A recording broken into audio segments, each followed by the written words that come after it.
Chapter 1.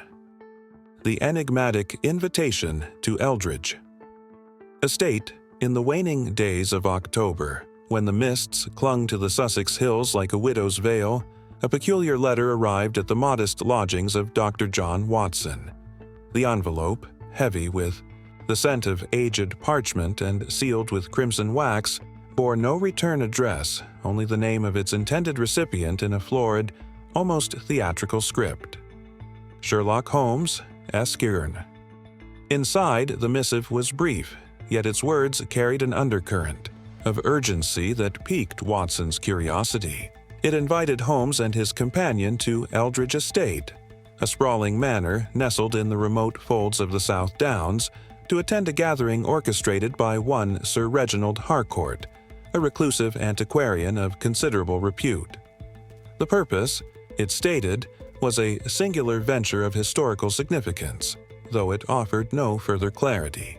A postscript, penned in a hurried hand, mentioned a substantial honorarium for Holmes's expertise should he deign to attend. Watson, ever the pragmatist, read the letter aloud to Holmes, who lounged by the fire in their Baker Street rooms, his long fingers steepled beneath his chin. The detective's eyes, sharp as a hawk's, betrayed no immediate interest, though Watson knew better than to mistake his silence for indifference. Holmes's mind, like a finely tuned instrument, was already dissecting the letter's implications. "A venture of historical significance," Holmes murmured, his voice low and precise, yet no mention of its nature. "Curious, Watson. Sir Reginald Harcourt is a man of meticulous habits, known for his obsession with Anglo-Saxon relics. Why invite a consulting detective to a scholarly gathering? And why the haste in the postscript? Perhaps he fears for his safety," Watson ventured, setting the letter on the table, "or anticipates some trouble among his guests." Holmes's lips curved into a faint smile. "You are improving, Watson. But we shall see. Pack your revolver. We depart for Eldridge Estate at dawn." The journey to Sussex was a study in contrasts. The smoky bustle of London gave way to the rolling green of the countryside, where autumn painted the trees in hues of amber and crimson. The train rattled through villages that seemed untouched by time, their thatched roofs and cobbled lanes evoking a pastoral serenity. Yet Watson could not shake a sense of foreboding. The letter's vagueness, coupled with Holmes's uncharacteristic eagerness to accept the invitation, suggested that the detective sensed something extraordinary afoot. Eldridge Estate loomed into view as their carriage crested a hill. The manor was a Gothic monstrosity, its spires piercing the fog like the bones of some ancient beast. Ivy clung to its weathered stone, and the windows glinted with an almost malevolent secrecy. The estate was encircled by dense woods, isolating it from the nearest village, and a high iron gate guarded the only entrance. As the carriage rattled through, Watson noted the gatekeeper, a grizzled man with a limp, who scrutinized them with suspicion before waving them through. They were greeted at the manor's entrance by a butler, Mr. Grayson, whose gaunt frame and hollow eyes suggested a man burdened by more than his duties. He led them through a cavernous hall adorned with tapestries depicting scenes of medieval conquest. The air was heavy with the scent of old wood and wax, and the silence was broken only by the distant ticking of a grandfather clock. "Sir Reginald awaits you in the library," Grayson intoned, his voice as cold as the stone walls. "The other guests have already arrived." The library was a testament to Sir Reginald's obsession. Shelves groaned under the weight of ancient tomes, their leather bindings cracked with age. Maps and manuscripts littered a massive oak table, and a fire roared in the hearth, casting flickering shadows across the room. Sir Reginald Harcourt stood at the center, a wiry man in his late 50s with a shock of white hair and eyes that gleamed with feverish intensity. His attire, a velvet smoking jacket and silk cravat, was impeccable, yet his hands trembled slightly as he gestured for Holmes and Watson to sit. "Mr. Holmes, Dr. Watson, your presence honors us," Sir Reginald began, his voice rich but strained. "I trust your journey was uneventful?" "Quite," Holmes replied, his tone neutral but his eyes scanning the room.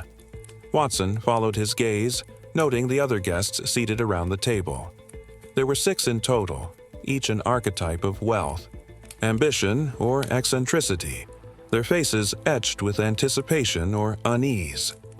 Sir Reginald introduced them with a flourish. First was Lady Evelyn Marwood, a statuesque widow in her 40s, her emerald gown accentuating her sharp features. Her late husband, a colonial administrator, had left her a fortune, but rumors swirled of her ruthless ambition to secure more. Next was Professor Lionel Thorne, a historian with a pinched face and spectacles, whose rivalry with Sir Reginald over obscure Saxon texts was well documented.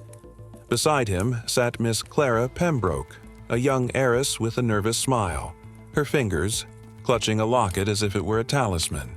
Then came Mr. Victor Langston, a burly industrialist with a ruddy complexion, his wealth derived from steelworks but his passion for antiquities evident in his eager posture. Dr. Amelia Hurst, a linguist specializing in runic inscriptions, adjusted, her pince-nez, and regarded Holmes with cool appraisal. Finally, there was Mr. Julian Carver, a gaunt antiquarian with a reputation for unscrupulous dealings, his sly grin suggesting secrets he had no intention of sharing. "You have been summoned," Sir Reginald continued, "to partake in an extraordinary endeavor. For years, I have pursued the lost hoard of King Æthelstan, a treasure of unparalleled historical value.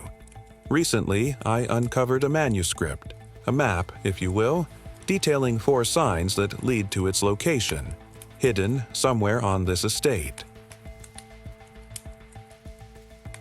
Murmur rippled through the guests. Lady Evelyn's eyes narrowed while Professor Thorne scoffed audibly. Miss Pembroke's grip on her locket tightened and Langston leaned forward, his fists clenched. Dr. Hurst remained impassive, but Carver's grin widened as if he relished the prospect of competition. "The manuscript," Sir Reginald said, holding up a brittle parchment, "is written in a cipher known only to me. Tomorrow I shall reveal the first sign, and we shall embark on a hunt to uncover the treasure. But I must warn you, the stakes are high, and the path is fraught with peril." Holmes's expression remained unreadable, but Watson sensed the detective's mind at work, cataloging every gesture, every glance. "And your reason for inviting me, Sir Reginald?" Holmes asked, his voice cutting through the tension.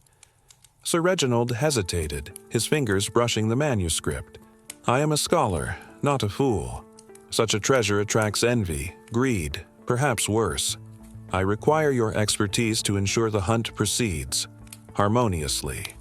Holmes nodded, but his eyes lingered on the guests, each of whom seemed to carry a shadow of motive. Watson, too, felt the weight of their secrets. Lady Evelyn's poised elegance masked a calculating mind. Thorne's academic disdain barely concealed his desperation for recognition. Miss Pembroke's fragility hinted at deeper fears. Langston's brute strength suggested a man accustomed to taking what he wanted. Dr. Hurst's scholarly detachment felt like a facade, and Carver's sly demeanor screamed duplicity. Dinner that evening was a lavish affair served in a dining hall lit by chandeliers. The guests conversed with strained civility, their words laced with veiled barbs. Holmes, seated beside Watson, ate sparingly, his attention fixed on the interplay of personalities. Watson observed how Lady Evelyn deflected questions about her late husband's fortune, how Thorne bristled at Sir Reginald's mention of the manuscript, and how Carver's eyes darted to the locked cabinet where the parchment was stored. The meal concluded, Sir Reginald rose, glass in hand. "To the hunt," he toasted, "and to the wisdom that guides us." The guests echoed the toast, but their voices lacked conviction. Watson glanced at Holmes, who merely sipped his wine, his gaze fixed on the flickering candles. That night, the Manor seemed to pulse with unease. Watson, unable to sleep, wandered the corridors, his footsteps muffled by thick carpets. The portraits, lining the walls, stern-faced ancestors of the Harcourt line seemed to watch him, their eyes glinting in the moonlight. He paused at a window overlooking the gardens, where shadows moved in the mist. A figure, cloaked and indistinct, slipped into the hedge maze at the estate's edge. Watson's hand instinctively went to his revolver, but the figure vanished before he could act. Returning to his room, he found Holmes seated by the window, a pipe in hand. "You saw it too, Watson?" the detective asked without turning. "A figure in the gardens," Watson confirmed. "One of the guests, perhaps? Or someone else entirely," Holmes replied, exhaling a plume of smoke. "The game is afoot, Watson, and the players are already in motion." By morning, the Manor was abuzz with activity. The guests gathered in the library where Sir Reginald prepared to unveil the first sign. He stood before the locked cabinet, key in hand, his face pale but resolute. As he opened it, a gasp escaped his lips. The manuscript was gone. The room erupted in accusations. Lady Evelyn pointed at Thorne, who retorted with venom. Langston's fists clenched, while Miss Pembroke shrank back, her locket trembling in her grasp. Dr. Hurst called for calm, but her voice was drowned out by Carver's mocking laughter. Holmes, standing at the room's edge, raised a hand for silence. "The manuscript's theft is no accident," he said, his voice calm but commanding. "Each of you had motive and opportunity. I suggest you consider your actions carefully, for I shall uncover the truth." Watson watched as the guests fell silent, their eyes darting between one another.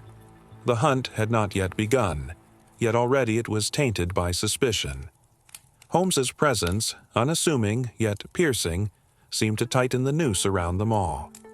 As the day unfolded, the estate's isolation became palpable. The fog thickened, shrouding the gardens and maze in an impenetrable veil. Watson accompanied Holmes as he examined the library, noting the cabinet's lock, unforced, suggesting an inside job.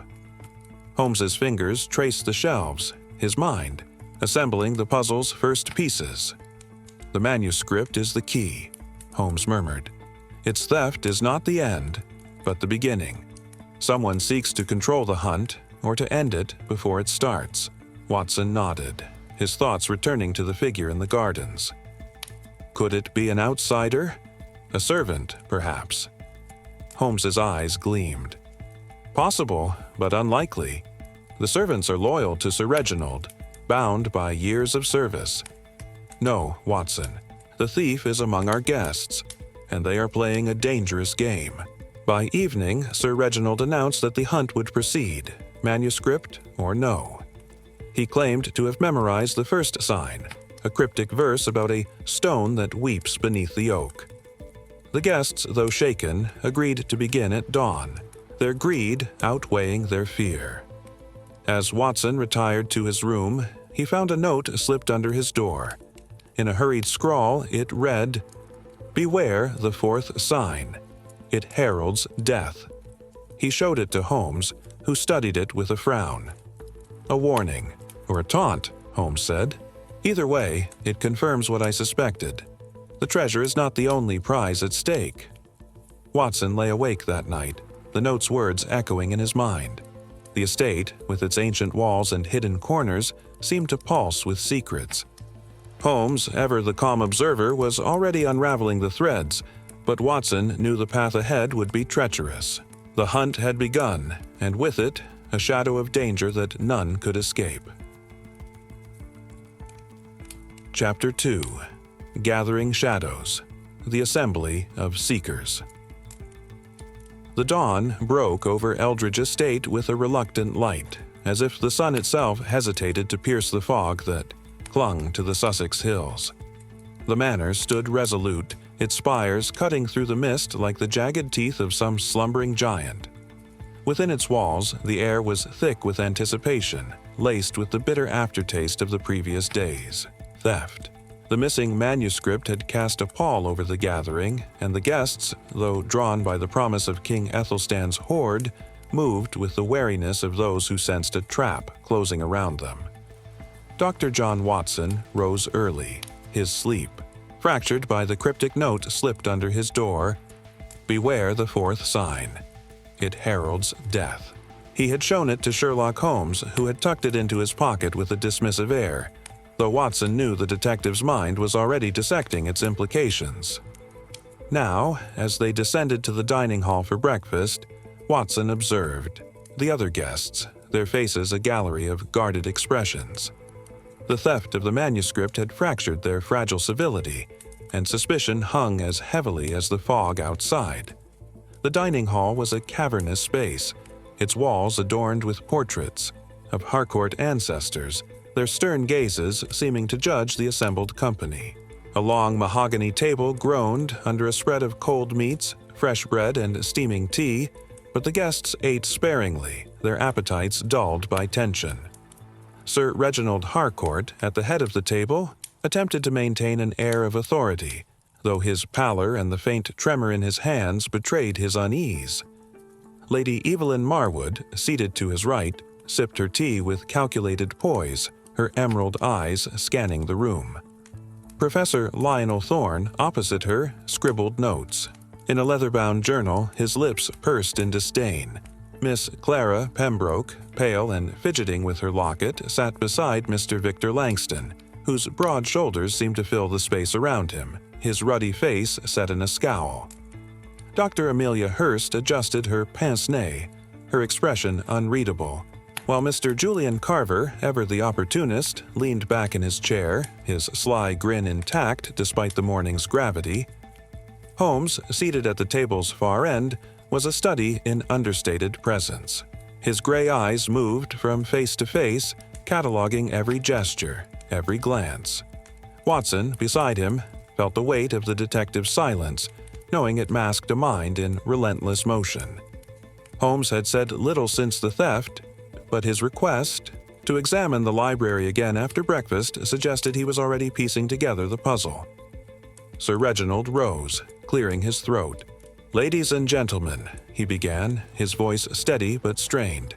"Despite yesterday's setback, the hunt for the hoard of King Æthelstan shall proceed. I have committed the first sign to memory.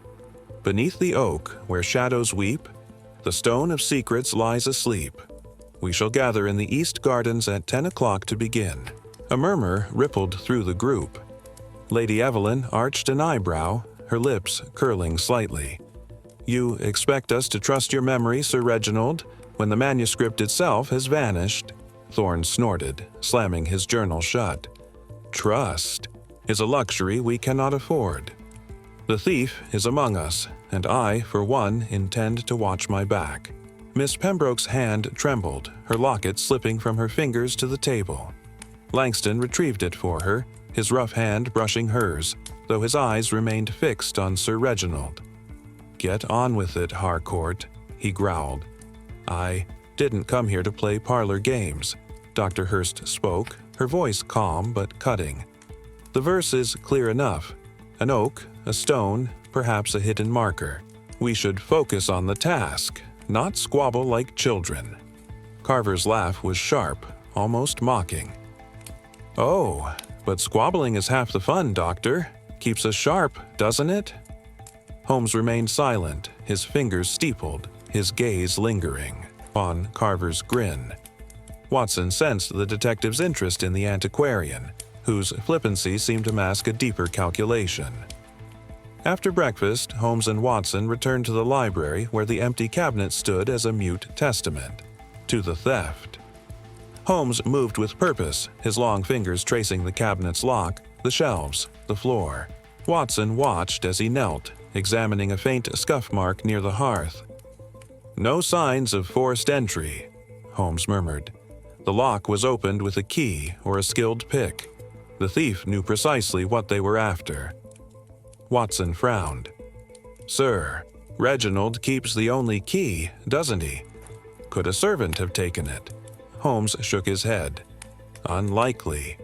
Grayson, the butler, has served the Harcourt family for 30 years. His loyalty is beyond question. The other servants, 2 maids, and a cook are equally entrenched. No, Watson. The thief is one of our guests, or someone they've enlisted." He rose, his eyes narrowing as he surveyed the room. Notice the dust on the shelves. Uneven, disturbed in places. Someone searched this room before taking the manuscript, perhaps looking for additional clues. Watson glanced at the shelves, noting the faint smudges Holmes described. But why take the manuscript at all? If Sir Reginald knows the first sign, the theft only delays the hunt. Precisely, Holmes said, a faint smile playing on his lips. The theft is not about stopping the hunt, but controlling it. The manuscript holds the remaining signs, and whoever possesses it holds the key to the treasure. Their conversation was interrupted by Grayson, who appeared at the door. "Mr. Holmes, Sir Reginald requests your presence in the East Gardens. The hunt is about to begin." The East Gardens were a labyrinth of manicured hedges and ancient trees, dominated by a massive oak at their center. Its gnarled branches stretched like skeletal fingers, casting long shadows across a stone fountain. The guests gathered beneath it, their breath visible in the chilly air. Sir Reginald stood before the fountain, holding a small leather notebook, where he had transcribed the verse. "The stone that weeps," he said, gesturing to the fountain. "This is the oldest feature in the gardens, built in the time of my great-grandfather. The oak predates it by centuries. I believe the first sign points here." Thorne scoffed. "A fountain? Hardly a weeping stone. You're grasping, Harcourt, D.C." Evelyn stepped forward, her gloved hand tracing the fountain's edge. "The verse is metaphorical. Water flows from the stone, like tears. The clue lies beneath." Langston pushed past her, his bulk nearly knocking Miss Pembroke aside. "Enough. Talk. Let's dig." Holmes raised a hand, his voice quiet but commanding. "Before we disturb the earth, let us consider the verse's full meaning. Where shadows weep suggests a specific time or condition, perhaps when the oak's shadow falls upon the fountain." The group paused, their eyes turning to Holmes. Dr. Hurst nodded slowly. "A sundial effect. The shadow's position could indicate a precise location." Carver chuckled. "Clever, Mr. Holmes, but time's wasting. The shadow's moving as we speak." Holmes ignored him, circling the oak and fountain, his eyes fixed on the ground. Watson followed, noting how the detective's gaze lingered on a patch of moss-covered stone at the fountain's base. Holmes knelt, brushing away the moss to reveal a faint carving, a runic symbol, angular and worn. "Interesting," Holmes said, beckoning Dr. Hurst. "Your expertise, Doctor. What does this signify?" Dr. Hurst adjusted her pince-nez, studying the symbol. "It's an Anglo-Saxon rune, Yo, representing the yew tree. But there's no yew here." Holmes's eyes gleamed. "Not now, perhaps, but centuries ago, this garden may have been different. The rune suggests a marker, a direction." The guests exchanged glances, their suspicion tempered by curiosity. Sir Reginald, emboldened by Holmes's observation, ordered the gardeners to bring shovels. As they dug around the fountain's base, the tension grew palpable. Miss Pembroke clutched her locket, whispering to herself, while Langston's impatience manifested in muttered curses. Lady Evelyn watched Holmes closely, as if trying to decipher his thoughts, while Thorne scribbled furiously in his journal. The shovels struck something solid, a flat stone engraved with another rune. Dr. Hurst identified it as Ansuz, symbolizing wisdom or divine inspiration. Beneath it lay a small iron box, rusted but intact. Sir Reginald opened it with trembling hands, revealing a parchment fragment inscribed with the second verse. "In halls of stone where echoes dwell, the second sign shall secrets tell." A collective breath escaped the group, but Holmes' expression remained impassive. "The first sign is fulfilled," he said, "but the theft of the manuscript suggests someone seeks to outpace us. We must proceed with caution."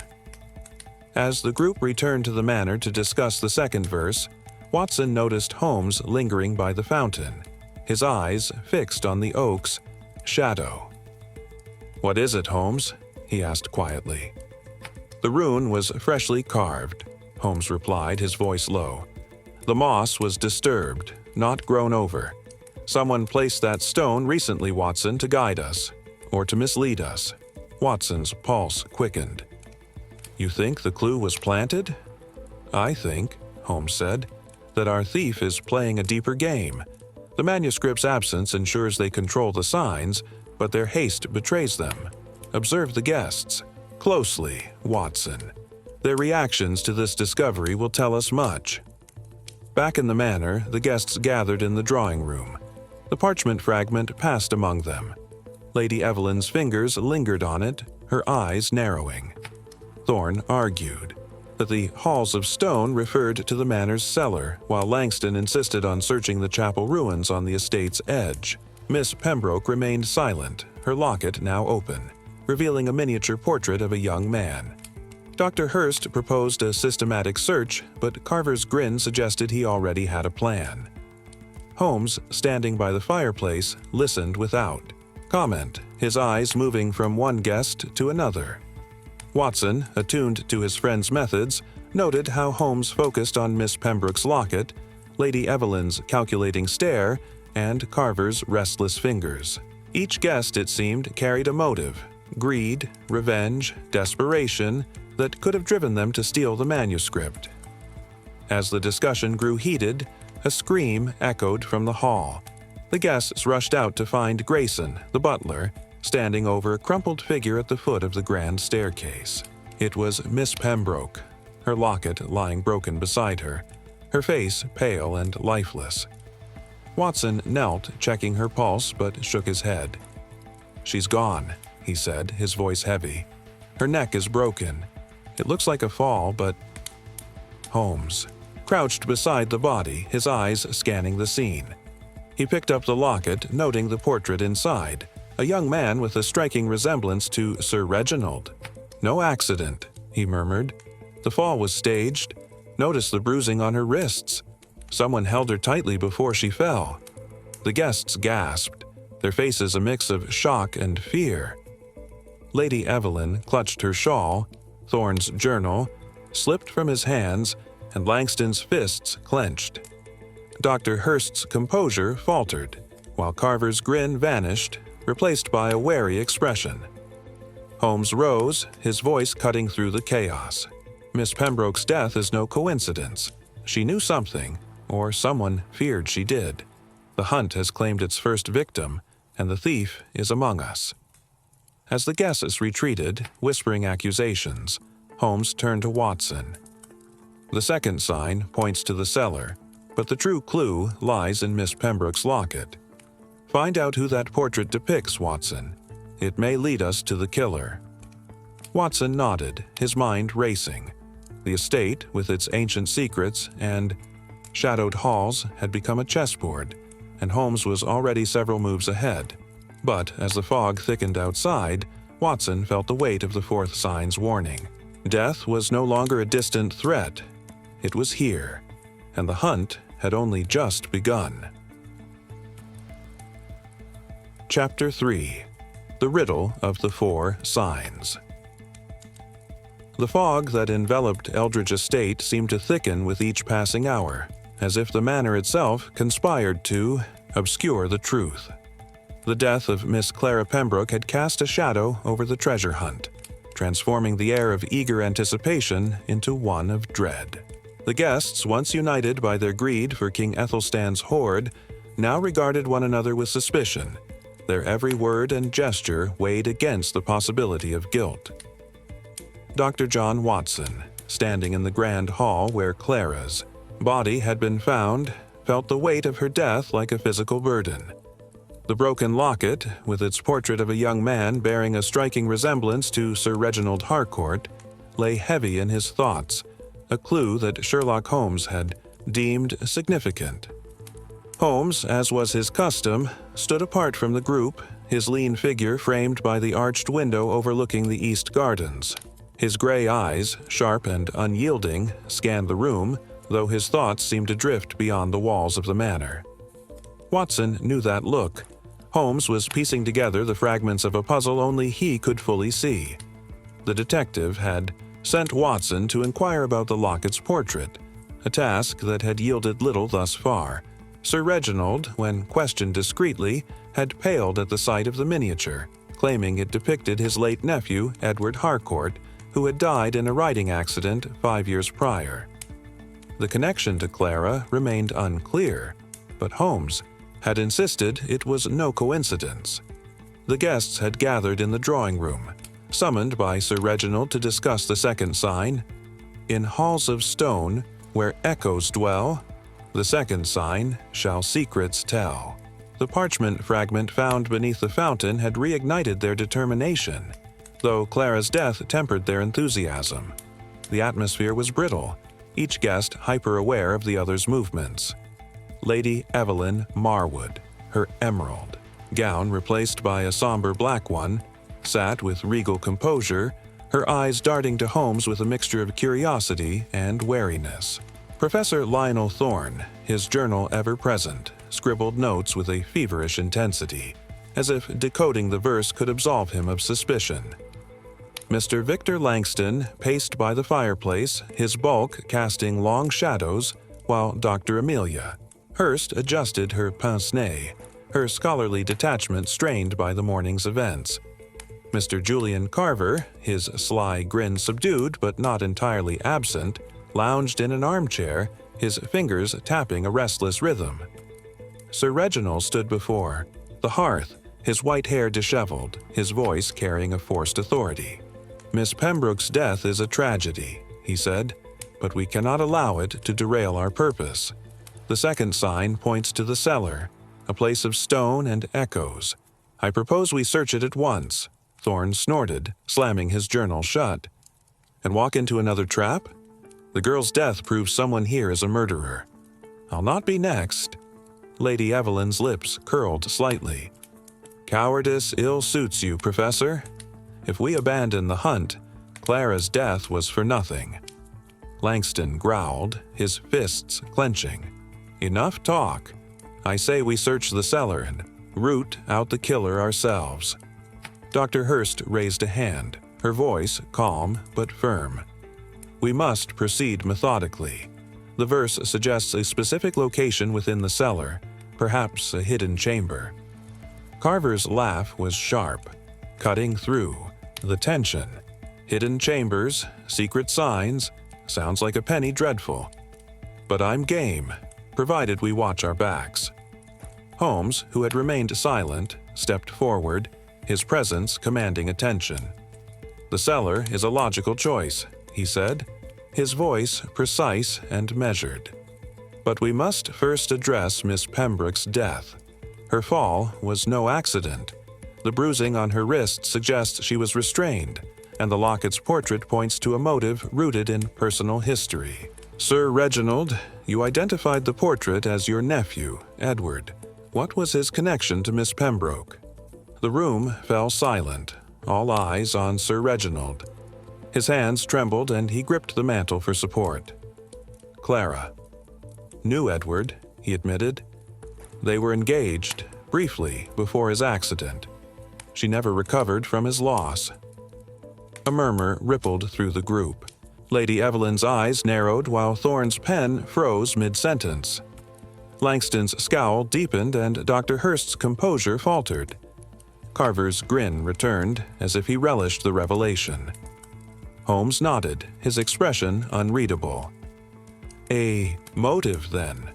Someone may have feared what Clara knew, or what she might reveal. We shall proceed to the cellar, but I urge you all to remain vigilant. The killer is among us, and they will strike again if unchecked." The cellar was accessed. Through a heavy oak door at the rear of the manor, its iron hinges groaning as Grayson the butler unlocked it. The group descended a narrow stone staircase, their lanterns casting flickering shadows on the damp walls.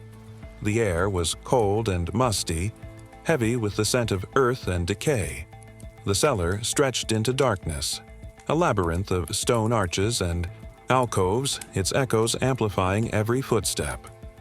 Watson clutched his revolver, his senses heightened by the oppressive atmosphere. Sir Reginald led the way, holding the parchment fragment aloft. "The verse speaks of halls and echoes," he said. "This cellar was built in the 12th century, part of the original manor. There are chambers here, sealed for generations." Holmes, walking beside Watson, scanned the walls, his lantern, illuminating faint carvings. More runes etched into the stone. "Dr. Hurst," he called. "Your expertise, please." Dr. Hurst approached, her pince-nez glinting in the lantern light. She studied the runes, her brow furrowing. "These are tiwas and lagus, symbols of justice and water. They may mark a path, but their meaning is ambiguous without context." Holmes knelt, brushing away dust to reveal a faint seam in the floor. "A hidden door," he said, his fingers probing the stone. The echoes suggest a hollow space beneath. Langston, impatient, seized a crowbar from a nearby crate and pried at the seam. The stone gave way with a grinding screech, revealing a narrow passage descending deeper into the earth. The group hesitated, their lanterns casting long shadows into the abyss. "After you, Harcourt," Carver said, his tone mocking. "It's your treasure, after all." Sir Reginald, pale but resolute, led the way, followed by Holmes and Watson. The passage was claustrophobic, its walls slick with moisture.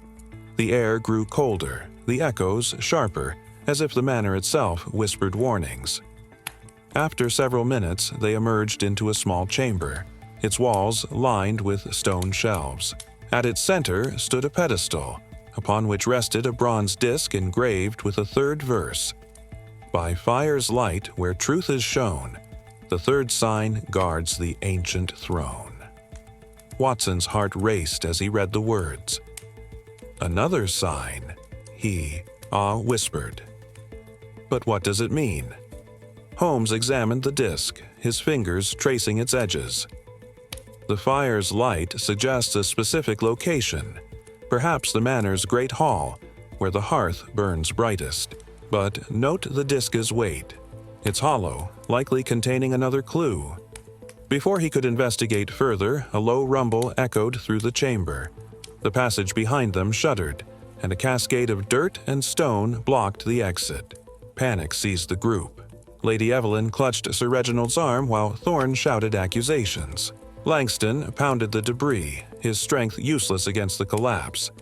Dr. Hurst remained calm, her eyes fixed on Holmes while Carver's grin vanished, replaced by a flicker of fear. "Stay calm," Holmes said, his voice cutting through the chaos. "The collapse was deliberate. Someone triggered it, either to trap us or to delay us." Watson scanned the group, his revolver at the ready. "But who? We're all here." "Not all," Holmes replied, his eyes narrowing. "Grayson remained above. And there may be others, servants or an outsider we've yet to identify." Using the crowbar, Langston and Holmes cleared a path through the debris, their efforts revealing a second passage branching from the chamber. It led upward, emerging in the manor's chapel ruins, a crumbling structure on the estate's edge. The group stumbled into the open air, their lanterns extinguished by the wind. The fog was thicker now, obscuring the manor's silhouette as they caught their breath. Holmes examined the bronze disc, prying it open to reveal a small key, its head engraved with a crown. "The key to the third sign," he said. "But its discovery comes at a cost." He gestured to the ground where a fresh footprint marked the mud, a boot too large for any of the guests. "Someone else is here," Holmes said. "Someone who knows the estate's secrets." The group returned to the manor, shaken but determined. Sir Reginald clutched the key, his face ashen. Lady Evelyn's composure had cracked, her hands trembling. Thorne's journal was filled with frantic notes, while Langston's anger simmered. Dr. Hurst's eyes lingered on the key, her expression unreadable. Carver, ever the opportunist, seemed to regain his confidence, his grin returning as they entered the great hall. The hall was dominated by a massive hearth, its fire roaring despite the hour. The third verse. by fire's light where truth is.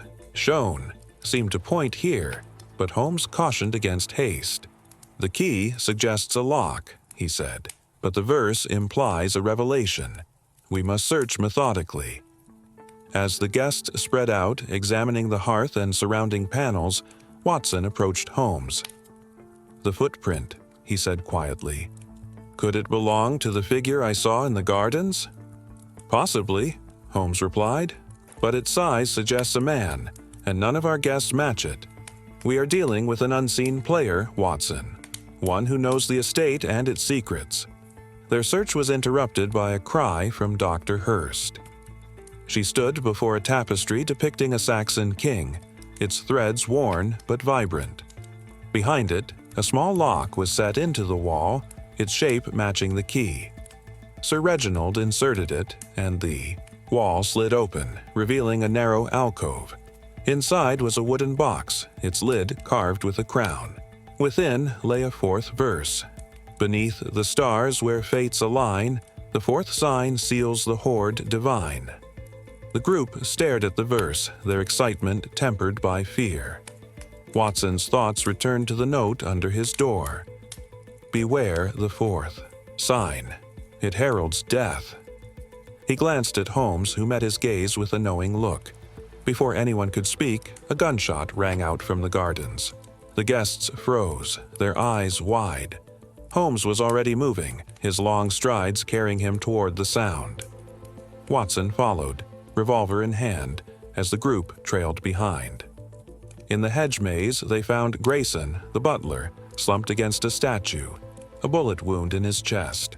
His eyes were open, staring blankly at the sky. Holmes knelt beside him, examining the wound. "A single shot, close range," he said. "He was lured here, likely by someone he trusted." Lady Evelyn gasped, while Thorne muttered about curses. Langston's face was a mask of rage, and Dr. Hurst's composure finally broke, her hands shaking. Carver's grin was gone, his eyes darting to the shadows. Holmes rose, his voice cold.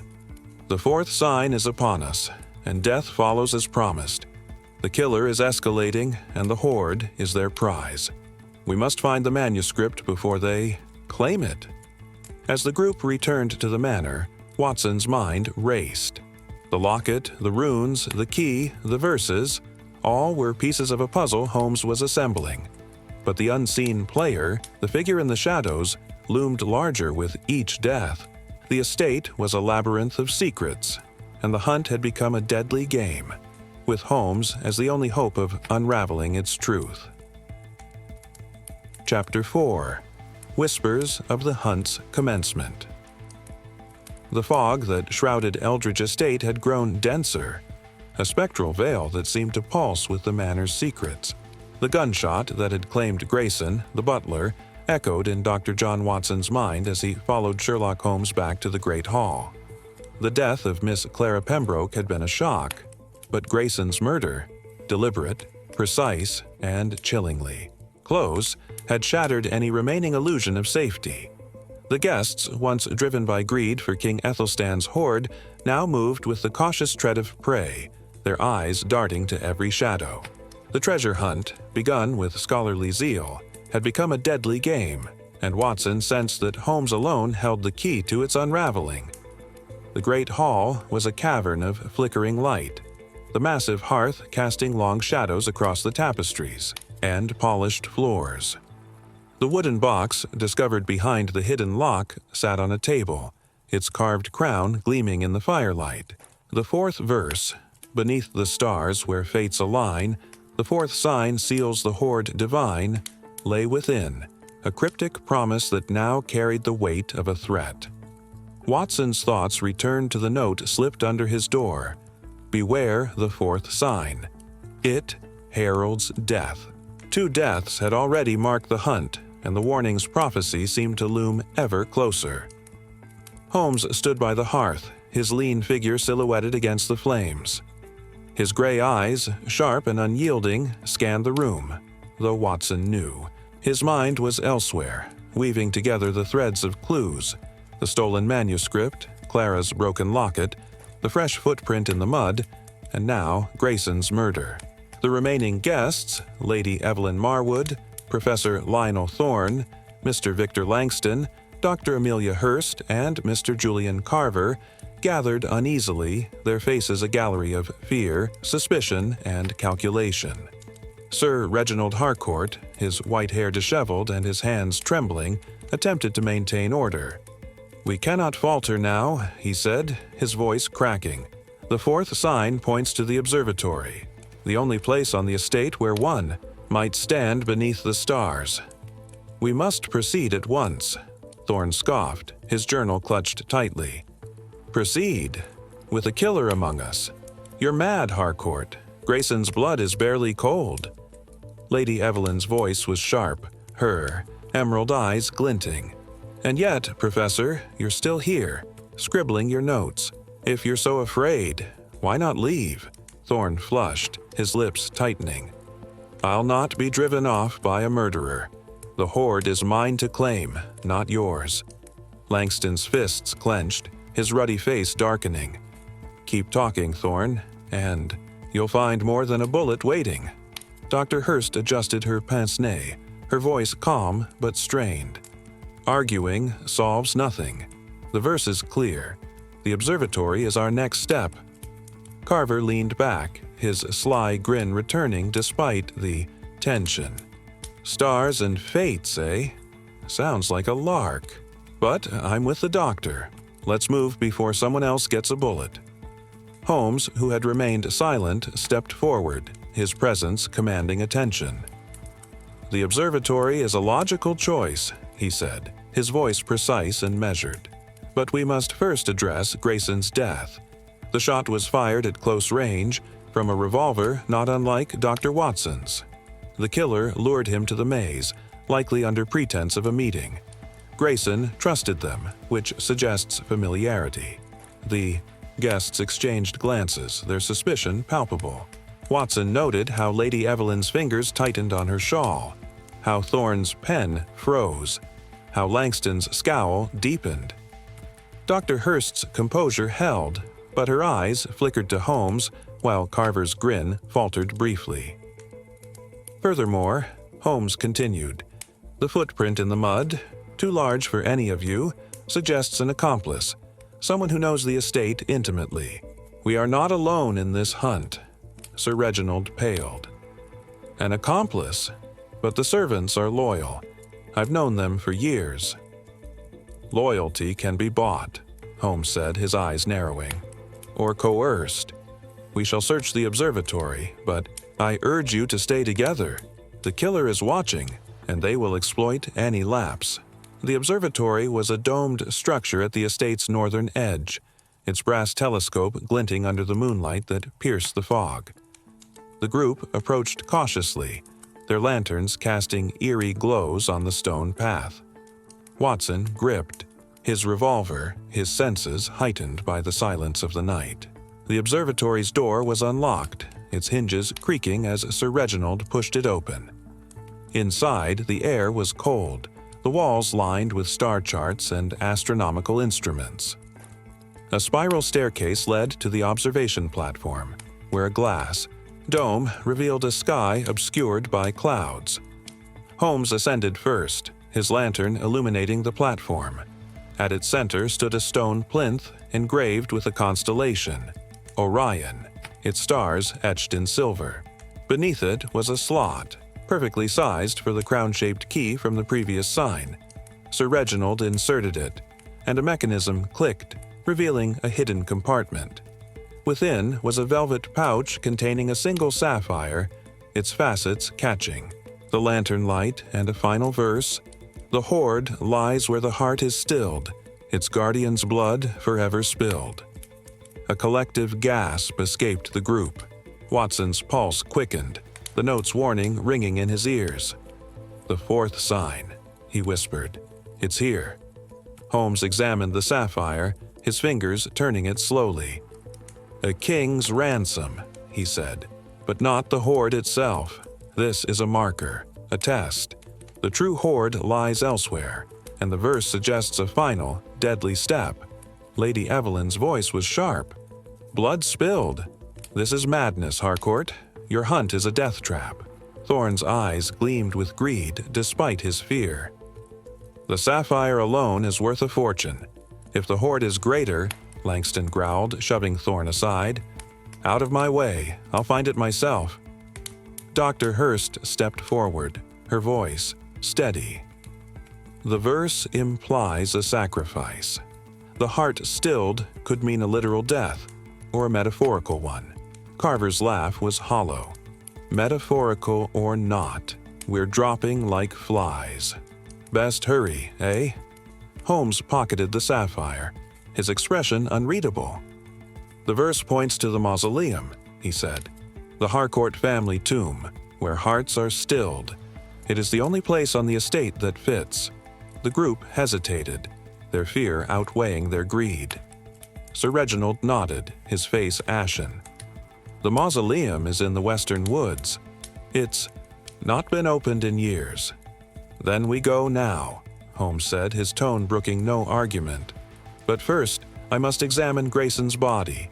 There are clues yet to be uncovered. They returned to the manor, where Grayson's body had been moved to a cold storage room in the cellar. Holmes knelt beside it, his lantern illuminating the butler's pale face. The bullet wound was clean, the entry point suggesting a shot from above.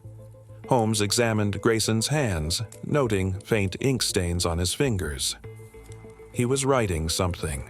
Before he died, Holmes said, producing a crumpled note from Grayson's pocket. It read, "The shadow moves before the light." A warning, perhaps, or a clue he meant to share. Watson frowned. The shadow? Could it refer to the killer? Possibly, Holmes replied, or to the accomplice. Grayson knew something, and it cost him his life. As they prepared to depart for the mausoleum, Watson noticed Holmes lingering by the cellar's entrance, his eyes fixed on a faint scratch on the wall, a mark not unlike the runes they had found. Another clue, Watson asked. A guide, Holmes said. Someone is leading us, Watson, but to what end? The hunt is a performance, and we are its unwitting players. The western woods were a tangle of ancient trees, their branches clawing at the fog. The mausoleum loomed at their heart, a stone edifice carved with the Harcourt crest. Its iron gate was rusted but intact, and Sir Reginald produced a key from his pocket, his hands shaking as he unlocked it. The gate groaned open, revealing a dark chamber lined with marble tombs. The air was heavy with the scent of decay, and Watson's revolver felt cold in his hand. Holmes's lantern illuminated a central sarcophagus, its lid engraved with a crown and the words, "Here lies the heart of Harcourt." The verse's meaning was clear, but the group hesitated, their fear palpable. Langston, impatient, pushed forward, his crowbar prying at the lid. It gave way with a grinding screech, revealing a stone slab beneath, engraved with a final rune. Win, symbolizing joy or fulfillment. Beneath the slab was a hollow space, empty save for a single piece of parchment. Sir Reginald unfolded it, his voice trembling as he read, "The hoard is yours, but blood must pay. The guardian's heart ends the play." Before anyone could react, a shadow moved in the doorway, a figure cloaked and swift darting into the woods. Langston roared, giving chase, but the figure vanished into the fog. Holmes, unperturbed, examined the sarcophagus, his fingers tracing the rune. "The hoard is not here," he said. "This is a decoy, meant to distract us. The true hoard lies elsewhere, and the killer knows it." Lady Evelyn's voice was sharp. "Then why lead us here? To kill us one by one," Holmes's eyes gleamed. "To test us. The hunt is a game, and the killer is its architect. They hold the manuscript, and they control the signs." As they returned to the manor, Watson's mind raced. The locket, the runes, the key, the verses, all pointed to a deeper truth, one Holmes was closing in on. But the shadow in the woods, the unseen player, loomed larger with each step. The fourth sign had been revealed, and death had followed, just as the note had warned. The hunt was nearing its end, and Watson feared the final revelation would come at a terrible cost. Chapter 5. The First Fatal Omen. Disquiet in the gardens.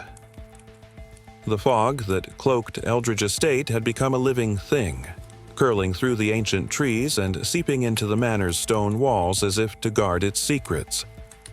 The discovery in the mausoleum, a decoy, as Sherlock Holmes had declared, had left the guests rattled, their greed for King Æthelstan's hoard now tempered by the stark reality of death.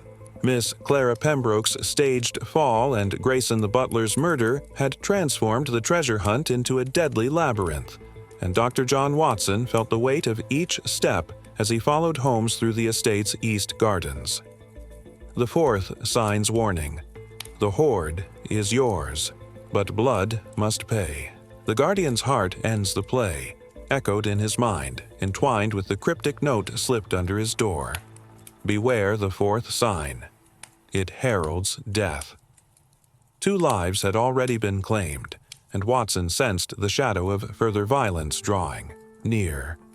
The east gardens, where the hunt had begun with the weeping stone, were now a place of disquiet. The massive oak loomed in the morning mist, its gnarled branches casting jagged shadows across the fountain. Holmes had insisted on returning here, believing the gardens held clues overlooked in the initial frenzy of the hunt. The remaining guests, Sir Reginald Harcourt, Lady Evelyn Marwood, Professor Lionel Thorne, Mr. Victor Langston, Dr. Amelia Hurst, and Mr. Julian Carver, trailed reluctantly, their faces etched with exhaustion and suspicion.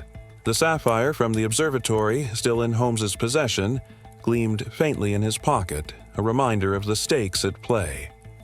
Holmes moved with purpose, his lean frame bending to examine the fountain's base where the first sign had been, uncovered. His gray eyes, sharp as ever, scanned the moss-covered stones, noting details invisible to the others. Watson, standing close, observed the detective's methodical precision, knowing that every glance, every touch, was a step toward unraveling the estate's deadly puzzle. "The gardens are the key," Holmes murmured, his voice low enough for only Watson to hear. The first sign was too convenient, the rune too freshly carved. Someone has orchestrated this hunt, guiding us like pawns. Watson nodded, his hand resting on his revolver. The footprint in the mud, the accomplice. Could they have planted? "The clues? Undoubtedly," Holmes replied, brushing away dirt to reveal a faint scratch on the fountain's edge, a mark not unlike the runes they had found elsewhere. This scratch is recent, made with a blade. It suggests someone returned here after the first sign was uncovered, perhaps to ensure we followed the path laid out. Sir Reginald, overhearing, approached, his face pale and drawn. "Mr. Holmes, what are you suggesting? That the entire hunt is a fabrication?" "Not entirely," Holmes said, rising. "The hoard exists. Your manuscript, before it was stolen, bore the marks of authenticity. But someone is manipulating the signs, using them to control the hunt and eliminate threats. Clara Pembroke and Grayson were not random victims. They knew something, or were perceived to."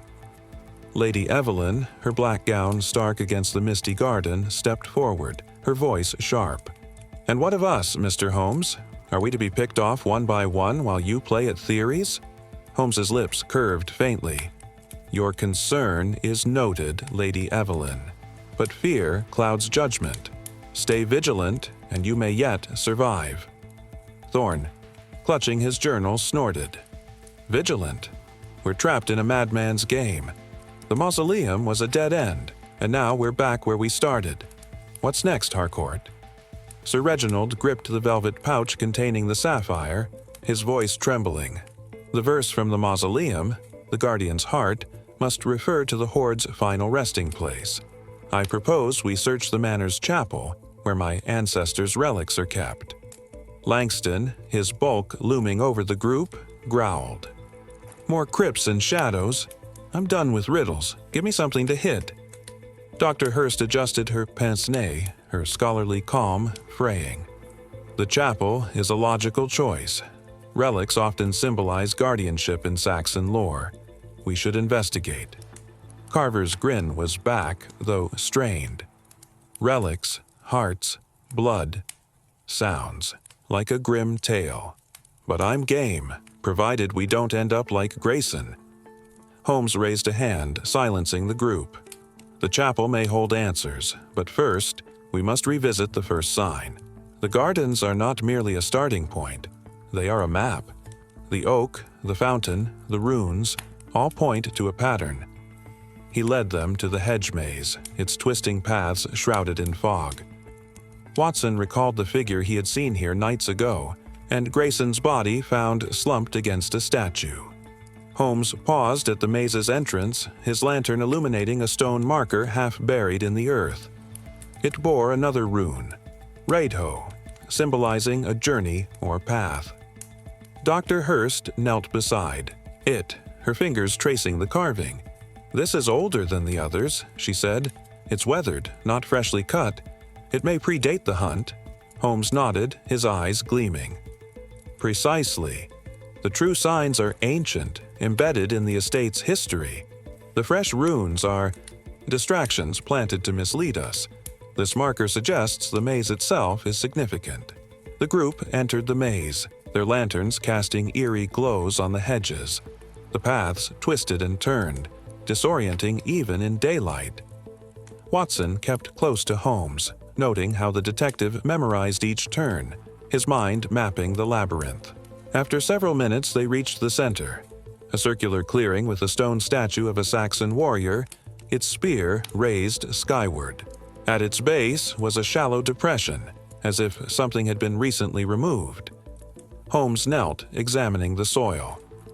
"Disturbed recently," he said. "Someone dug here, perhaps to plant or retrieve a clue."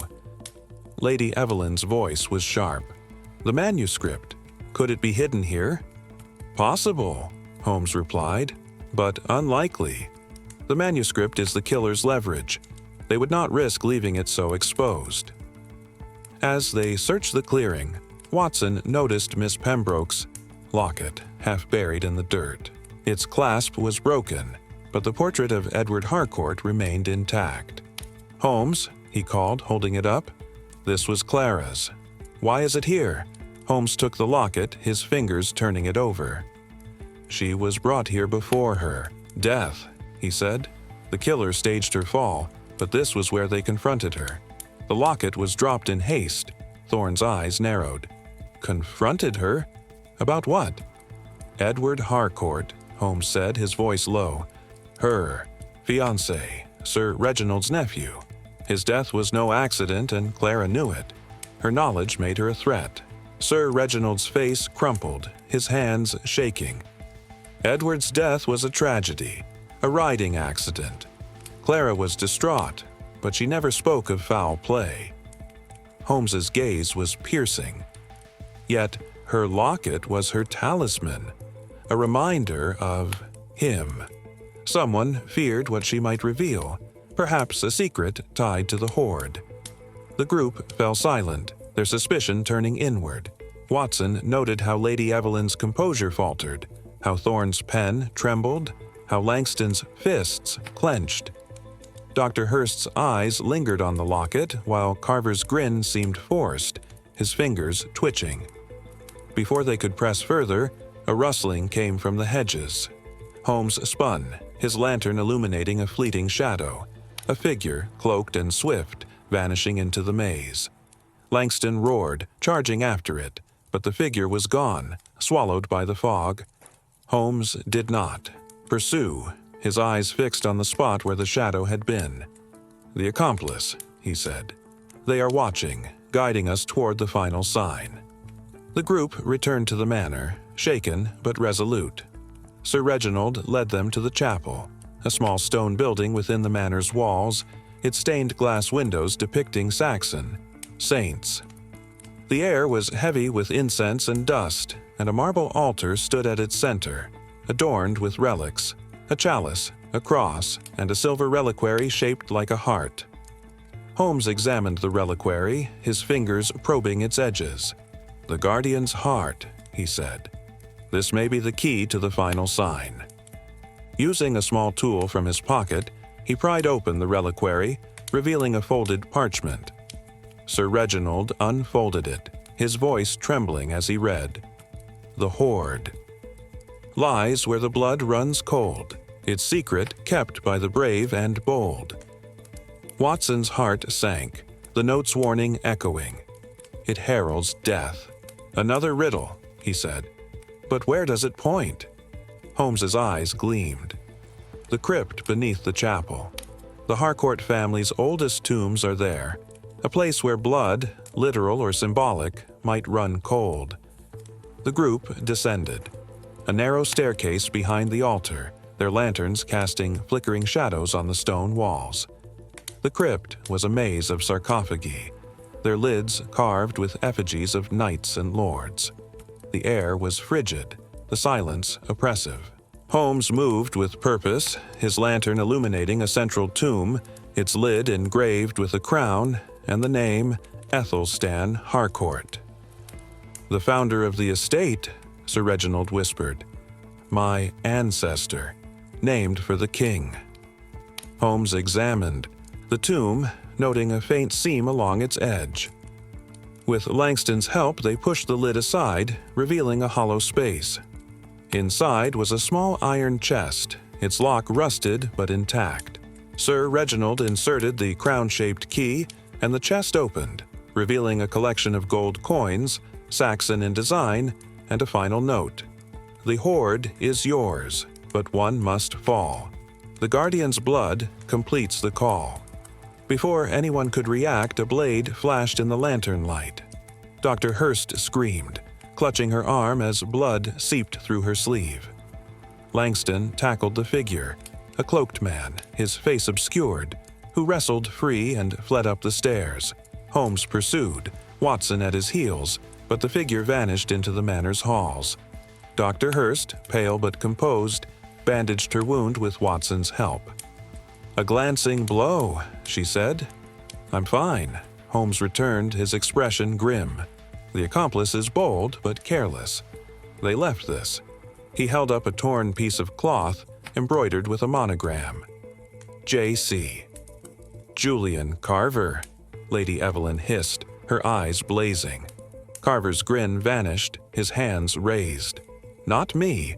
I was with you the whole time." Holmes's voice was cold. "The monogram is a clue, but not conclusive. The killer wants us to turn on each other. We must return to the gardens at dawn. The true hoard is there, and the killer will reveal themselves." As the group retreated, Watson's mind raced.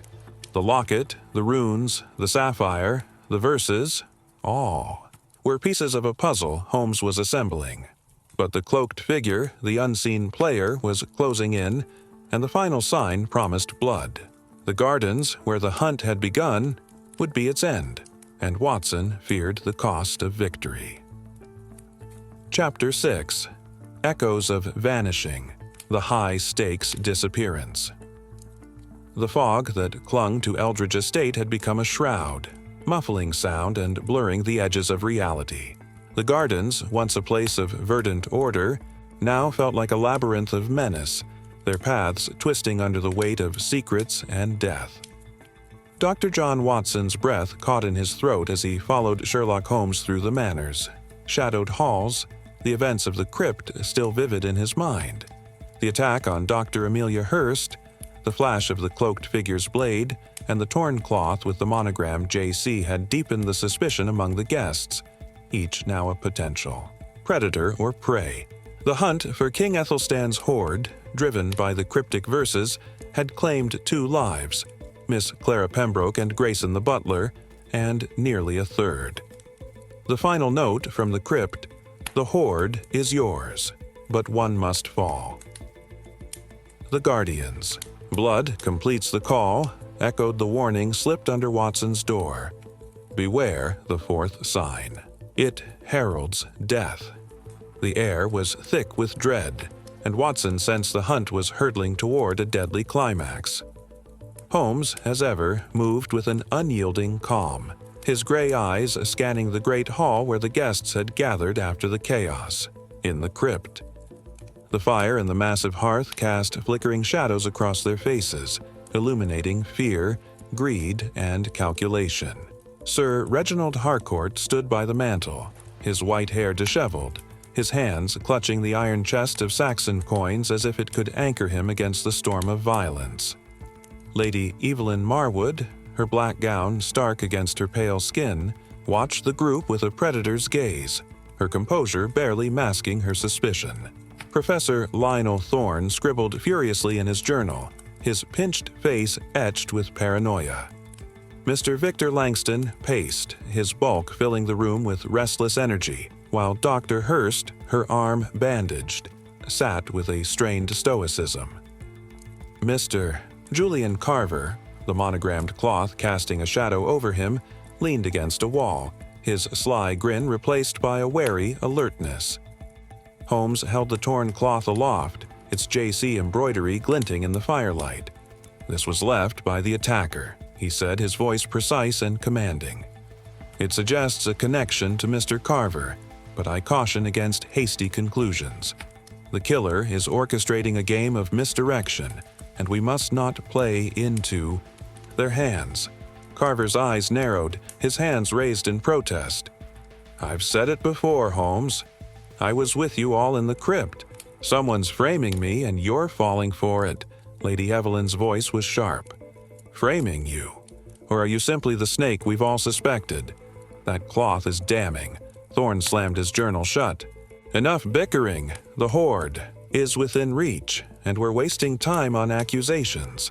The verse points to the gardens, where this madness began." Dr. Hurst adjusted her pince-nez, her voice steady despite her injury. The crypt's note spoke of blood and a guardian. The gardens, with their runes and statues, may hold the final clue. Langston growled, his fists clenched. "Then let's end this. I'm tired of riddles and bodies."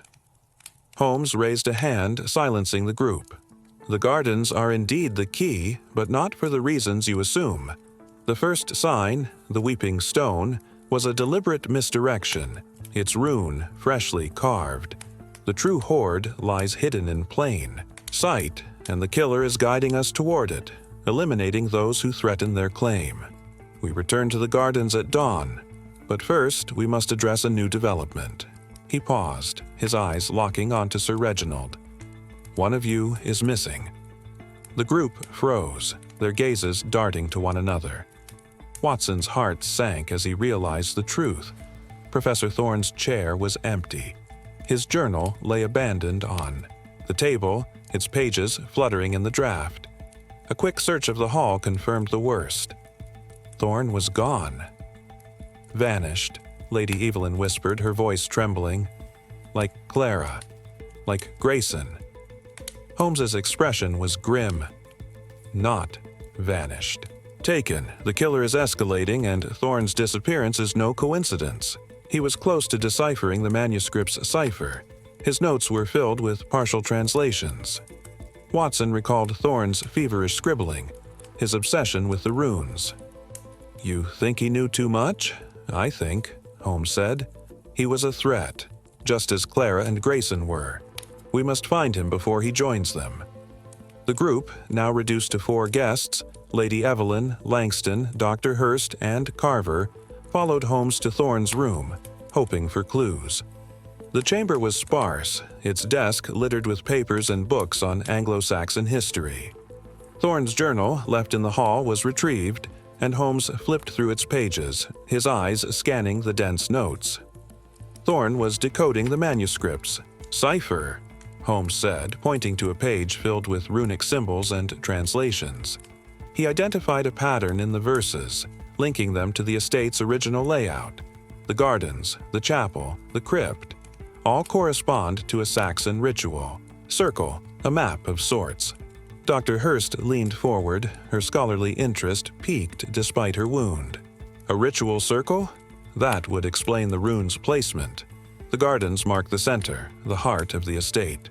Holmes nodded. And the final sign, the guardian's blood, points to a sacrifice, literal or symbolic, at the circle's core. Thorn's disappearance suggests he was taken to that point. Sir Reginald's voice was hoarse. The statue in the maze, the Saxon warrior. It's the only marker in the garden center. Then we go now, Langston said, seizing a lantern. No more waiting. Holmes's voice was sharp. In the dark, with a killer at large, we wait until dawn when the fog lifts. The maze is a trap, and the killer knows it. Reluctantly, the group agreed, retiring to their rooms, under Holmes's strict instruction to lock their doors. Watson, unable to sleep, stood guard outside Holmes's chamber, his revolver at the ready. The Manor's silence was oppressive, broken only by the distant creak of floorboards and the howl of the wind. He thought of Thorn, his pinched face, and frantic notes, and wondered if the professor was still alive. At dawn, the group gathered in the east gardens, the fog thinning to reveal the maze's dark silhouette. Holmes led the way, his lantern illuminating the twisting paths. Watson noted how the detective memorized each turn, his mind a map of the labyrinth. The remaining guests followed, their faces pale, their eyes darting to the shadows. The maze's center was as they remembered, a circular clearing with the Saxon warrior statue, its spear raised. But something was different. The depression at its base, where Clara's locket had been found, was now filled with fresh earth, as if recently disturbed. Holmes knelt, his fingers probing the soil. "Thorn," he said, his voice low. "He's here." Langston seized a shovel from a nearby gardener's shed, digging with frantic energy. The group watched, their breath held, as the soil gave way to reveal a makeshift grave. Thorn's body lay within, his throat cut, his journal clutched in. His stiff hands, his eyes wide with terror, stared blankly at the sky. Lady Evelyn gasped, turning away while Dr. Hurst's composure cracked, her hands trembling. Carver's grin was gone, his face pale, and Langston's shovel fell from his hands. Sir Reginald sank to his knees, muttering about curses. Holmes examined the body, noting the precision of the wound. A single cut, swift and deliberate. The killer is skilled, likely trained in anatomy or combat. Thorn was killed elsewhere and brought here to send a message. Watson's stomach churned. "The Guardian's blood," he said. "This is the sacrifice." Holmes nodded, flipping through. Thorn's journal. A page was torn, but the remaining notes detailed a translation of the manuscript's final cipher. The hoard lies beneath the warrior's gaze, where the first and last signs meet. Thorn solved it, Holmes said. The statue is the key, but the killer ensured he wouldn't reveal it. He turned to the statue, his fingers tracing its base. A faint seam, nearly invisible, ran along the pedestal. With Langston's help, Holmes pried it open, revealing a hidden compartment. Inside was a small gold ring, its band engraved with a crown and a single word: Æthelstan. "The hoard," Sir Reginald whispered, his eyes wide. "It's real." "Not the hoard," Holmes corrected. "A token, a final test. The true hoard is elsewhere, and the killer is one step ahead." As the group stared at the ring, a rustling came from the hedges. Holmes spun, his lantern illuminating the cloaked figure, taller than any guest, its face obscured. Before anyone could react, it hurled a knife, narrowly missing Langston's shoulder, and fled into the maze. Holmes pursued, Watson at his heels, but the figure vanished into the fog. Returning to the clearing, Holmes held up the knife, its blade engraved with a rune. Oh, the yew tree, the same symbol found at the fountain. "The accomplice," he said. "They are tied to the first sign, and they know the estate's secrets." Lady Evelyn's voice was shrill. "How many more must die, Holmes? This hunt is cursed." Holmes's eyes gleamed. "Not cursed. Orchestrated. The killer is among us, and their accomplice is their shadow." We returned to the manor to examine Thorn's journal. It holds the final clue. Back in the Great Hall, Holmes spread Thorne's notes across the table, his fingers tracing the professor's translations. The ritual circle, the runes, the verses, all pointed to the gardens as the hoard's resting place. But the killers, interference, the planted clues, and the murders suggested a deeper motive. Watson approached, his voice low. "The monogram, Holmes. Could Carver be working with the accomplice?" Holmes shook his head. "Carver is an opportunist, not a mastermind. The monogram was planted to divert suspicion. The true killer is more subtle, their motive tied to the estate's history." As the group pored over the notes, Watson noticed Dr. Hurst's bandage, stained with fresh blood. "Your wound," he said, stepping forward. "It's reopened." Dr. Hurst waved him off, but Holmes's eyes narrowed. "Show me," he said, his tone brooking no argument. Reluctantly, she unwrapped the bandage, revealing not a knife wound, but a burn, a brand in the shape of a crown. The group gasped, and Holmes's voice was cold. "A mark of the Guardian. Dr. Hurst, you have been hiding the truth." Her face paled, but she met his gaze. "I am no killer," she said. "The brand is from my youth, a family ritual tied to the Harcourt line. I am a distant cousin, sworn to protect the hoard's secret." Holmes nodded, his mind racing. "And Clara, Grayson, and Thorne. Were they threats to that secret?" Before she could answer, a scream echoed from the gardens. The group rushed out, finding the maze ablaze, flames licking the hedges. In the center, the Saxon warrior statue stood untouched, its spear glinting in the firelight. The hunt was reaching its end, and Watson knew the final revelation would come at a terrible cost. Chapter 7. The Unassuming Observer, Holmes's Arrival. The flames in the hedge maze cast an eerie glow over Eldridge Estate, their crackling roar a stark contrast to the fog's oppressive silence. The blaze, which had erupted moments after Dr. Amelia Hurst's revelation, consumed the maze's outer paths, sending the remaining guests into a panic. Dr. John Watson stood at the garden's edge, his revolver drawn, his heart pounding as he watched the firelight dance across the Saxon warrior statue. The hunt for King Æthelstan's hoard had reached a fever pitch, with 3 deaths: Miss Clara Pembroke, Grayson the butler, and Professor Lionel Thorne, and an attempt on Dr. Hurst's life.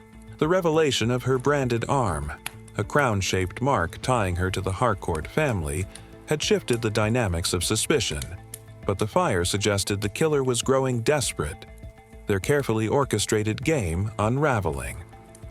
Sherlock Holmes, ever the unassuming observer, stood apart from the group, his lean figure silhouetted against the flames. His gray eyes, sharp and unrelenting, scanned the scene, noting details invisible to the others: the pattern of the fire's spread, the scent of lamp oil, the faint glint of a discarded match in the grass. Watson knew that Holmes's arrival at the estate, though days ago, marked the turning point in this deadly affair. His calm presence, masking a mind that dissected every gesture and clue, had forced the killer to act rashly, and the blaze was their latest gambit. The remaining guests, Sir Reginald Harcourt, Lady Evelyn Marwood, Mr. Victor Langston, Dr. Hurst, and Mr. Julian Carver, clustered near the Manor's entrance, their faces pale in the firelight. Sir Reginald, clutching the iron chest of Saxon coins, muttered about curses, his authority eroded by fear. Lady Evelyn's composure had cracked, her hands trembling as she watched the flames. Langston's fists were clenched, his rage barely contained, while Dr. Hurst, her bandaged arm cradled, stared at the maze with a mix of dread and determination. Carver, his sly grin replaced by a nervous tic, scanned the shadows, as if expecting the cloaked figure to emerge. Holmes stepped forward, his voice cutting through the chaos. "The fire is no accident," he said, his tone precise and commanding. "It was set to destroy evidence, or to trap us. The killer is among us, and their accomplice is close. We must act swiftly." Watson approached, his voice low. "The maze, Holmes. The statue is untouched, but the fire's spread suggests it was meant to block access." Holmes nodded, his eyes fixed on the statue's spear, glinting in the flames. "The statue is the key, Watson. Thorne's notes confirmed it. The warrior's gaze marks the hoard's location. The fire is a distraction, meant to delay us." Sir Reginald's voice was hoarse. "Delay us? From what? The hoard is within reach, but at what cost?" Lady Evelyn's eyes narrowed. "You speak of costs, Harcourt, yet you led us into this slaughter. What else are you hiding?" Dr. Hurst stepped forward, her voice steady despite her injury. "Enough accusations." The verse, "The hoard lies beneath the warrior's gaze," points to the statue. "We must extinguish the fire and search," Langston growled, seizing a bucket from a nearby gardener. "I'll put it out myself. No more games."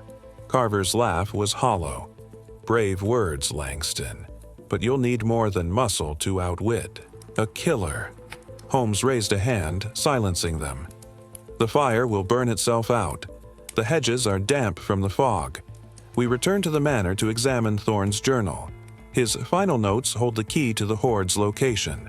The group retreated to the great hall, where the fire in the hearth offered a stark contrast to the chaos outside.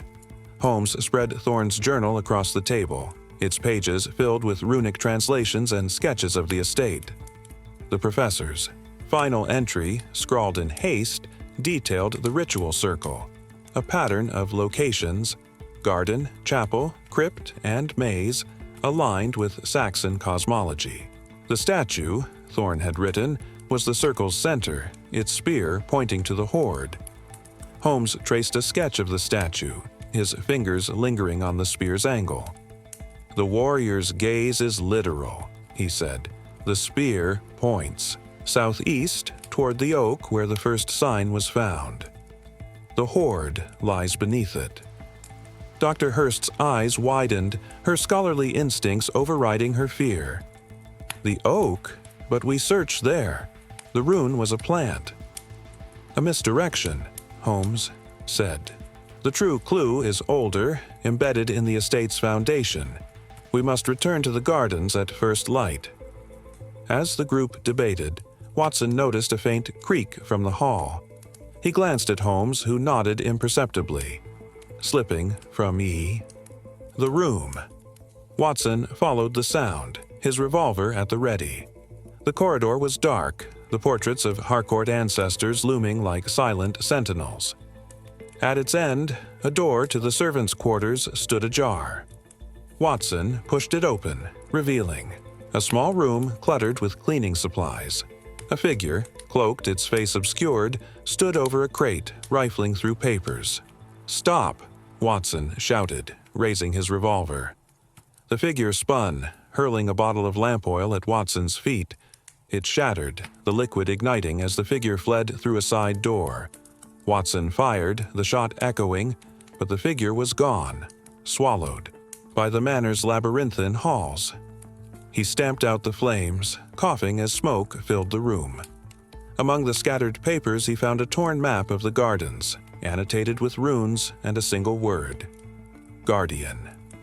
Returning to the great hall, Watson recounted the encounter, handing the map to Holmes.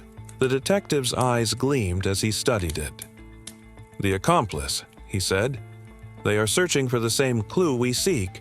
The map confirms the oak as the hoard's location." Lady Evelyn's voice was sharp. "And what of Dr. Hurst's brand?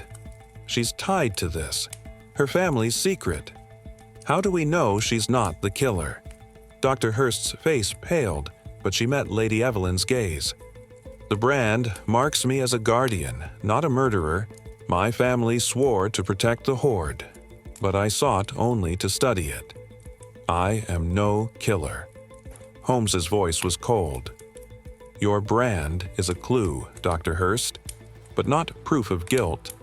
The killer's motive is tied to the hoard's history, and Clara, Grayson, and Thorne were obstacles.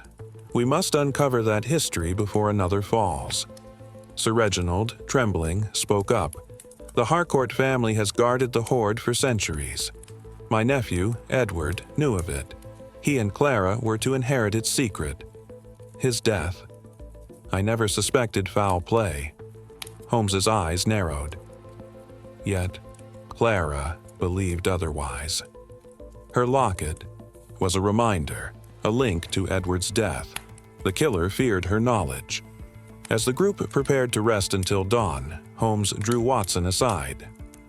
"The accomplice is a servant, Watson, or someone posing as one. The map and the oil suggest intimate knowledge of the estate. Keep your revolver close." At dawn, the fog had lifted slightly, revealing the charred remains of the maze. The Saxon warrior statue stood untouched, its spear pointing southeast toward the massive oak. The group gathered beneath it, their lanterns casting pale light on the moss-covered ground. Holmes knelt, his fingers probing the earth where the first sign had been found. The rune, the yew tree, was still visible, its edges worn, but authentic. "This is no plant," Holmes said. "The rune is ancient, carved when the estate was built. The killer's forgeries were meant to mislead us, but this points to the true hoard." Langston seized a shovel, digging with furious energy. The group watched, their breath held, as the soil gave way to reveal a stone slab, its surface engraved, with a crown and the word Æthelstan. Sir Reginald's hands trembled as he brushed away the dirt, revealing a rusted iron ring embedded in the slab.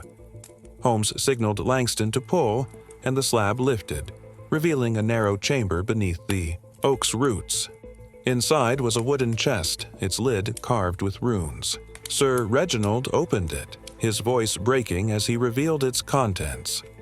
Gold coins, jeweled goblets, and a crown, unmistakably Saxon, gleaming in the lantern light. "The hoard," he whispered. "It's real." Before anyone could react, a shot rang out from the tree line. Langston roared, clutching his shoulder as blood seeped through his fingers. The cloaked figure emerged, revolver in hand, its face still obscured. Holmes lunged, tackling the figure, but it wrestled free, firing wildly as it fled into the woods. Watson fired back, missing as the figure vanished. Holmes examined Langston's wound, his voice calm. "A flesh wound. You'll live, Mr. Langston." Langston's face was red with rage. "I'll kill them myself." Holmes ignored him, turning to the chest. "The hoard is incomplete," he said. "The manuscript is still missing, and it holds the final secret. The killer will return for it."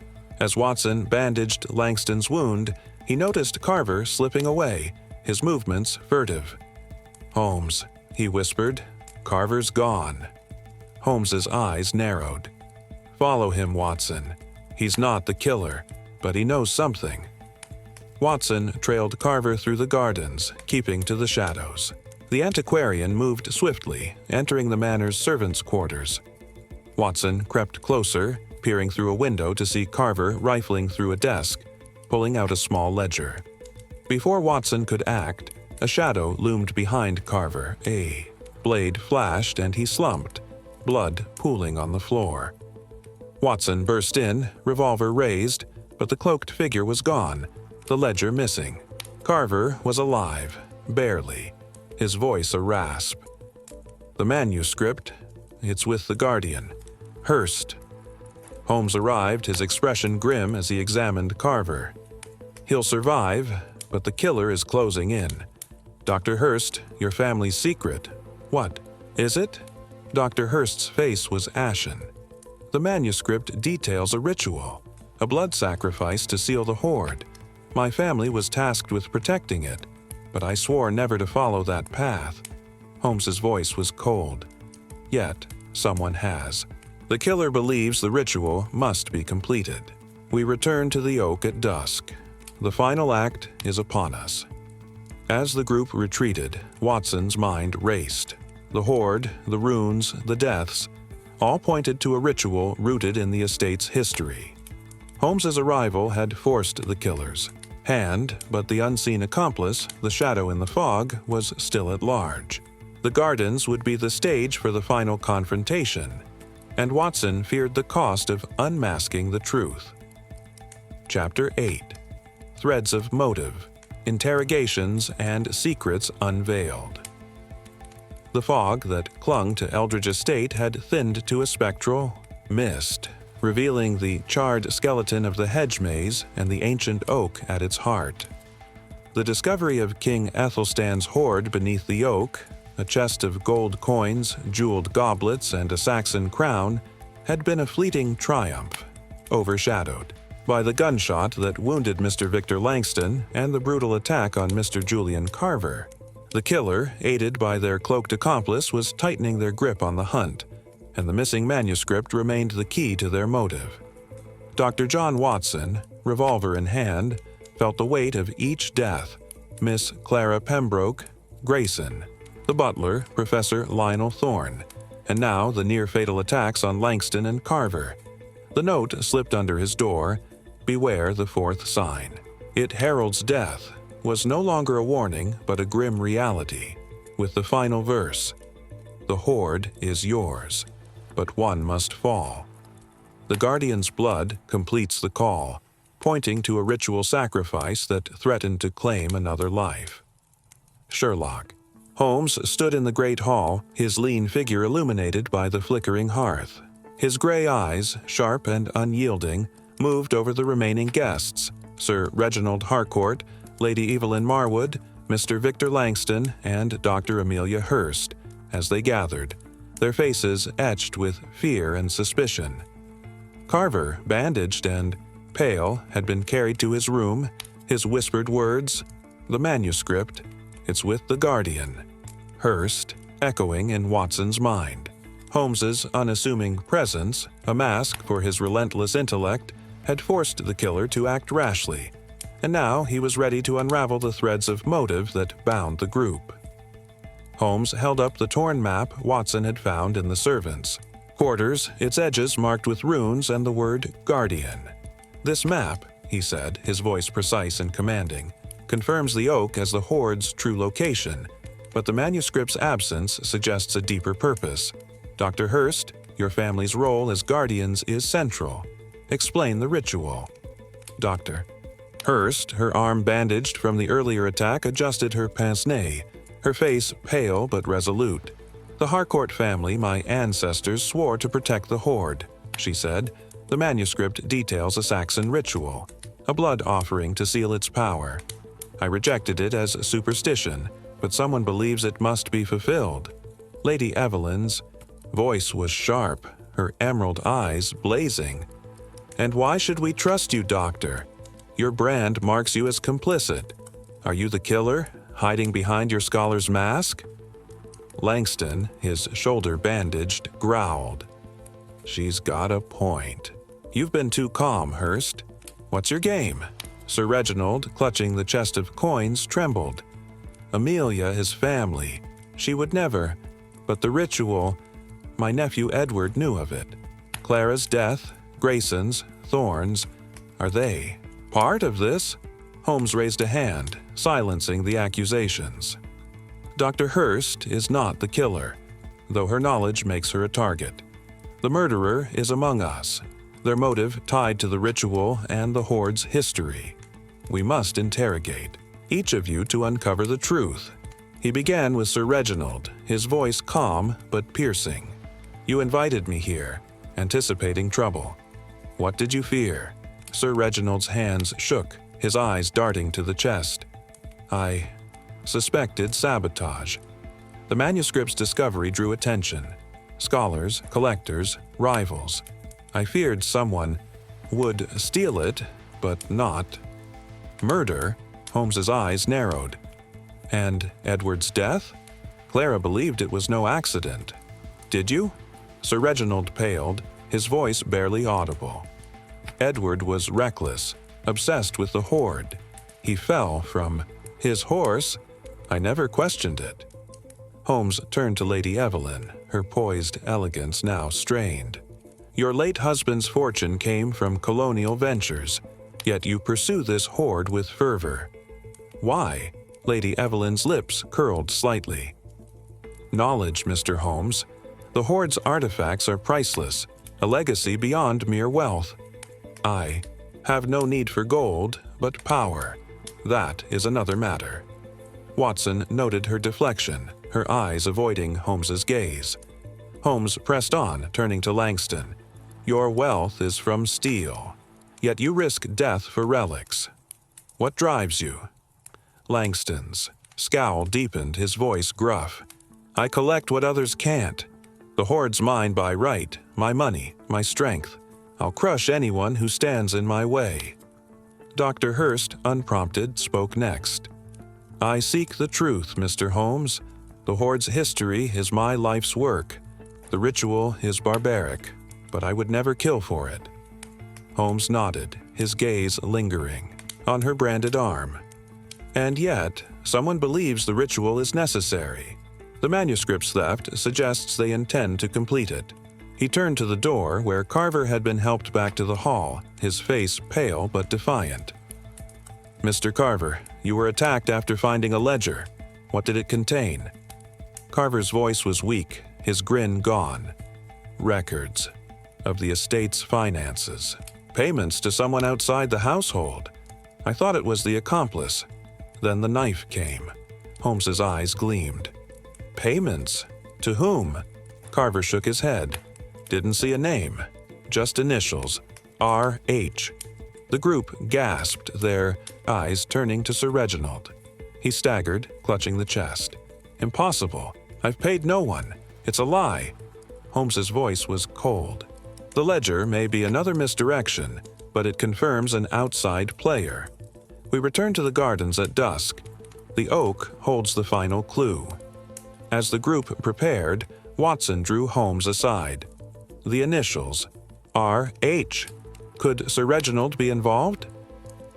Holmes shook his head. Unlikely. His fear is genuine. His obsession with the hoard too personal. The initials are a plant, like the J.C. monogram. The killer wants us divided. At dusk, the fog had lifted, revealing the oak's gnarled silhouette against a blood-red sky. The group gathered beneath it, their lanterns casting pale light on the stone slab. Holmes examined the chest, its contents untouched since the morning.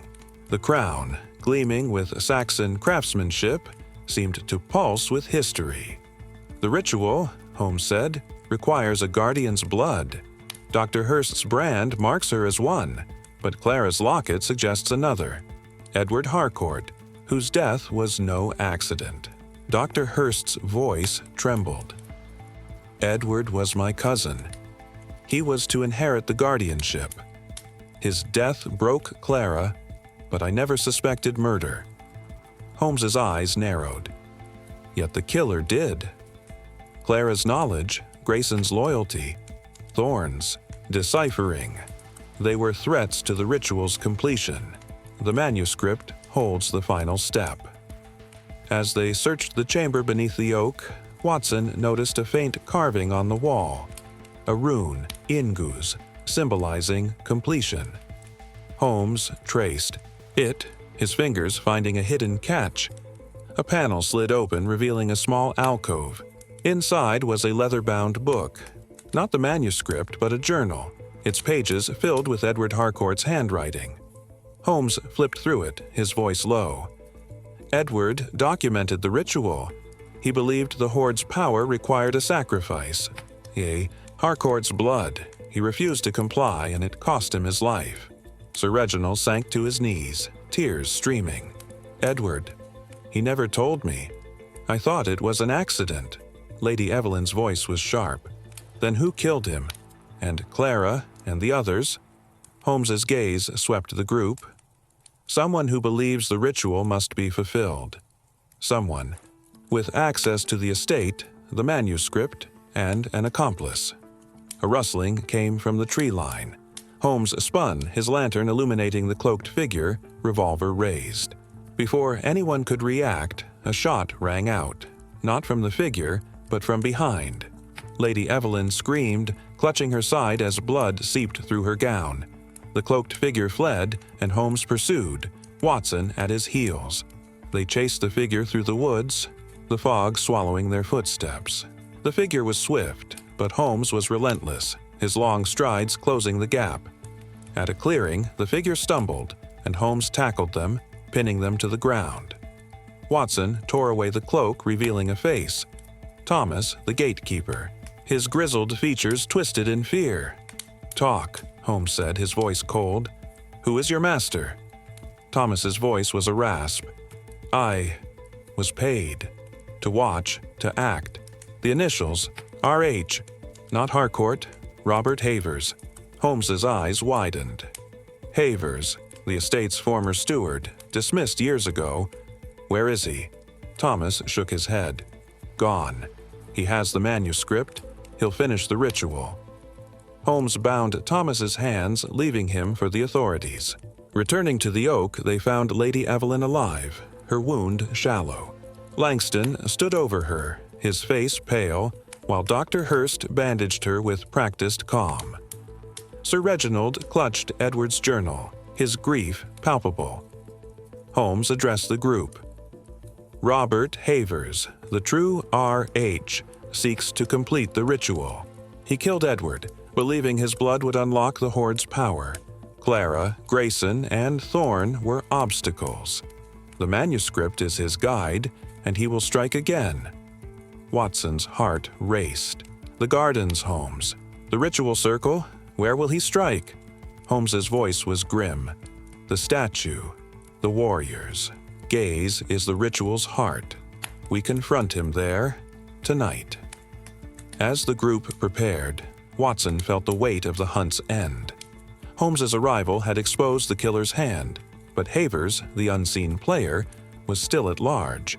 The gardens, where the first sign had been found, would be the stage for the final reckoning, and Watson braced for the blood that would seal the hoard's fate.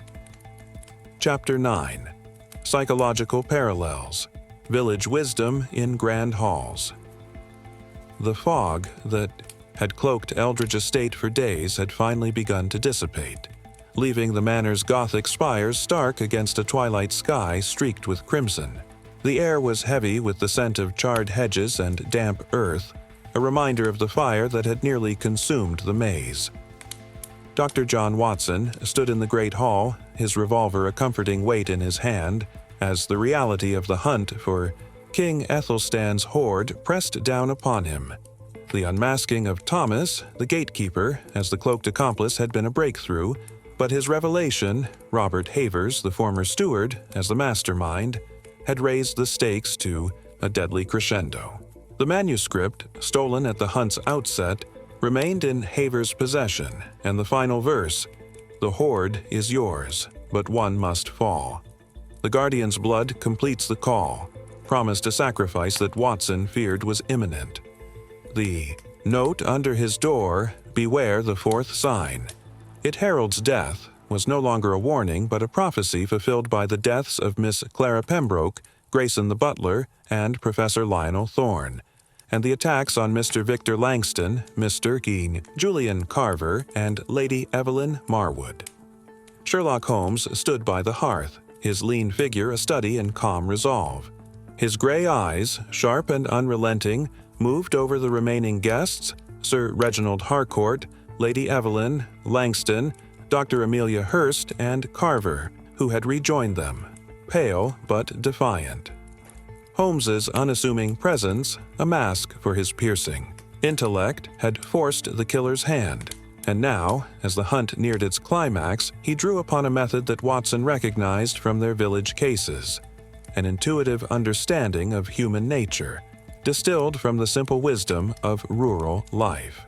The grand halls of Eldridge Estate, with their tapestries and relics, were not so different from a village square, where motives, greed, fear, revenge played out in predictable patterns. Holmes held up Edward Harcourt's journal, its pages detailing the ritual that bound the hoard to a blood sacrifice.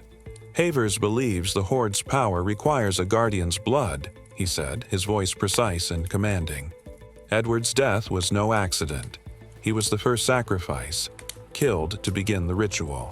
Clara, Grayson, and Thorne were eliminated to protect that secret. The manuscript, which Havers holds, is the key to completing it. Lady Evelyn, her side bandaged from the recent gunshot, spoke sharply. "And what of us, Mr. Holmes? Are we to be slaughtered like lambs while you unravel your theories?" Holmes's lips curved faintly. "Your fear is understandable, Lady Evelyn, but it clouds your judgment. In a village, when a crime occurs, the guilty betray themselves through their actions. Too much caution or too little. Here, the same principle applies. Havers is no phantom. He is a man driven by obsession, and his accomplice, Thomas, has confirmed his identity." Langston, his shoulder bandaged, growled. "Then where is he? I'll tear him apart myself." Dr. Hurst, her branded arm hidden beneath a sleeve, adjusted her pince-nez. "The ritual circle, garden, chapel, crypt, maze, centers on the statue. If Havers seeks to complete the ritual, he'll return there." Carver, his voice weak but defiant, leaned forward. "The ledger I found. Payments to R.H. It wasn't Sir Reginald. Havers was planning this for years, wasn't he?" Holmes nodded, his eyes gleaming. "Precisely. Havers, as steward, knew the estate's secrets. His dismissal, years ago, was not for incompetence but for his obsession with the hoard. He has orchestrated this hunt, using the manuscript to guide us while eliminating threats." Sir Reginald, clutching the chest of Saxon coins, trembled. "But why? If he has the manuscript, why not take the hoard and flee?" Holmes's voice was cold. "Because the hoard is not merely gold. To Havers, it is a legacy, a divine mandate. The ritual demands a Harcourt's blood, and he believes it will grant him power beyond wealth. Dr. Hurst, your brand marks you as a target. You are the last guardian." Dr. Hurst's face paled, but she met his gaze. "I swore to protect the hoard, not to kill for it. If Havers seeks my blood, he'll find me ready." Holmes turned to the group, his tone shifting to the cadence of a village elder addressing a gathered crowd. In a village, motives are laid bare by necessity: survival, love, vengeance. Here, the same drives apply. Havers' obsession mirrors a farmer's greed for land, a lover's jealousy, a pariah's need for redemption. We must draw him out, using the statue as bait. Watson, familiar with Holmes's methods, saw the parallel. In their village cases, Holmes had often used the community's dynamics, gossip, alliances, betrayals, to expose the guilty. Here, in the grand halls of Eldridge, the same psychological levers would be pulled. Holmes outlined his plan. The group would return to the maze at midnight, positioning themselves around the Saxon warrior statue. The hoard, still beneath the oak, would be left unguarded, tempting Havers to act. Holmes and Watson would conceal themselves in the maze, watching for his approach. The guests, though reluctant, agreed, their fear outweighed by the promise of resolution. As they prepared, Holmes drew Watson aside, his voice low. "Havers is no fool, Watson. He knows the estate better than any of us, and his accomplice, though captured, may not have acted alone. Watch Dr. Hurst closely. Her brand makes her a target, but her knowledge makes her dangerous." Watson nodded, his revolver at the ready. "And the manuscript? If Havers has it, he holds the final clue." Holmes's eyes gleamed. "The manuscript is his obsession, but also his weakness. He will bring it to the statue, believing the ritual's completion is near." At midnight, the group gathered in the maze, the fog a faint mist under a moonlit sky. The Saxon warrior statue loomed, its spear pointing southeast toward the oak. Holmes positioned the guests: Sir Reginald, Lady Evelyn, Langston, Dr. Hurst, and Carver, in a loose circle around the statue, their lanterns casting flickering shadows. Holmes and Watson concealed themselves in the hedges, their breath shallow, to avoid detection. The silence was oppressive, broken only by the rustle of leaves and the distant hoot of an owl. Watson's senses were heightened, his eyes straining to pierce the darkness. He thought of the village cases, where Holmes had unraveled crimes by observing the smallest details. A nervous tick, a misplaced word, a glance too long. Here, in the maze, those same instincts would guide them. A shadow moved near the oak, a figure cloaked but distinct, its movements cautious. Watson gripped his revolver, but Holmes's hand on his arm signaled restraint. The figure approached the statue, a leather-bound book, the manuscript, in its hand. It knelt, placing the manuscript at the statue's base, and began chanting in a low, guttural tone, words Watson recognized as Old English from Thorne's notes. Holmes whispered, "Havers. He believes the ritual requires a blood offering here, under the warrior's gaze." Before Watson could respond, a second figure emerged, a woman, her face obscured by a shawl. She moved toward Havers, a knife glinting in her hand. Watson's heart raced, recognizing the danger, but Holmes's grip tightened, urging patience. The woman spoke, her voice low but clear. "Robert, it ends tonight. The hoard is mine." Watson's breath caught. It was Lady Evelyn, her poised elegance replaced by a cold determination. Havers spun, his revolver raised, but she was faster, her knife slashing his arm. He cried out, dropping the manuscript, and the two grappled, their struggle a blur in the moonlight. Holmes sprang from the hedges, Watson at his heels. "Enough!" Holmes shouted, his voice echoing through the maze. The guests, startled, converged. On the clearing, their lanterns illuminating the scene. Lady Evelyn froze, her knife at Havers' throat. "He killed Edward," she hissed. "He killed Clara, Grayson, Thorne, all for his mad ritual." Holmes's voice was calm but unyielding. "And you, Lady Evelyn? Your pursuit of the hoard was never about knowledge, was it? You knew Havers' plan, and you sought to seize it for yourself." She laughed, a bitter sound. "I loved Edward. Havers took him from me, believing his blood would unlock the hoard. I played along, waiting for my moment." Dr. Hurst stepped forward, her voice trembling. "You used me, Evelyn. My brand, my knowledge. You manipulated me to draw Havers out." Lady Evelyn's eyes blazed. "You're a guardian, Amelia. Your blood was next. I saved you by acting first." Holmes seized the manuscript, his eyes scanning its pages. "The ritual is a myth, Lady Evelyn. The hoard's power is in its history, not its blood. Havers' obsession drove him to murder, but your vengeance makes you complicit." Langston, enraged, lunged at Havers, but Holmes restrained him. "He will face justice, Mr. Langston, as will Lady Evelyn." Watson bound Havers' hands, noting the man's feverish eyes, his muttered chants about the hoard's divine mandate. Lady Evelyn dropped her knife, her defiance crumbling as Dr. Hurst and Carver restrained her. Holmes held up the manuscript, its pages filled with runes and verses. "The final clue," he said, "confirms the hoard's location beneath the oak, but its true value lies in its history. A legacy Havers sought to claim through blood, and Lady Evelyn through betrayal." As the group returned to the manor, Watson reflected on the village wisdom Holmes had invoked. The motives, greed, vengeance, obsession, were as old as humanity, played out in the grand halls as they would in a rural square. Holmes's arrival had exposed the truth, but the cost was heavy, and the final act awaited in the gardens, where the hoard's legacy would be sealed. Chapter 10. The Dramatic Revelation. Treasures and Treachery Exposed. The moon hung low over Eldridge Estate, its pale light cutting through the thinning fog to illuminate the scorched remains of the hedge maze.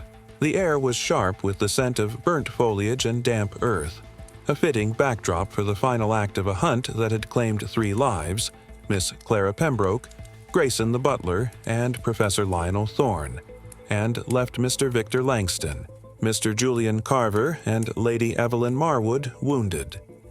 Dr. John Watson stood beneath the ancient oak, his revolver a steady weight in his hand, as the weight of the hunt for King Æthelstan's hoard pressed down upon him. The manuscript, recovered from Robert Havers, the former steward turned murderer, lay in Sherlock Holmes's possession, its pages promising the final clue to the treasure's true resting place. The note slipped under Watson's door. Beware, the fourth sign. It heralds death, had been proven true, and the final verse, the hoard is yours, but one must fall. The guardian's blood completes the call, loomed like a curse, yet Holmes's unyielding presence, his mind a razor slicing through deception, offered hope that the truth would be unveiled. The great hall was a scene of controlled chaos, the flickering hearth casting long shadows across the faces of the remaining guests. Sir Reginald Harcourt, pale and trembling, clutching the chest of Saxon coins, Lady Evelyn, her side bandaged, her defiance broken by her own treachery. Langston, his shoulder wound throbbing but his rage undimmed. Dr. Amelia Hurst, her branded arm a mark of her family's guardianship. And Carver, weak but alert, his opportunistic nature subdued by his brush with death.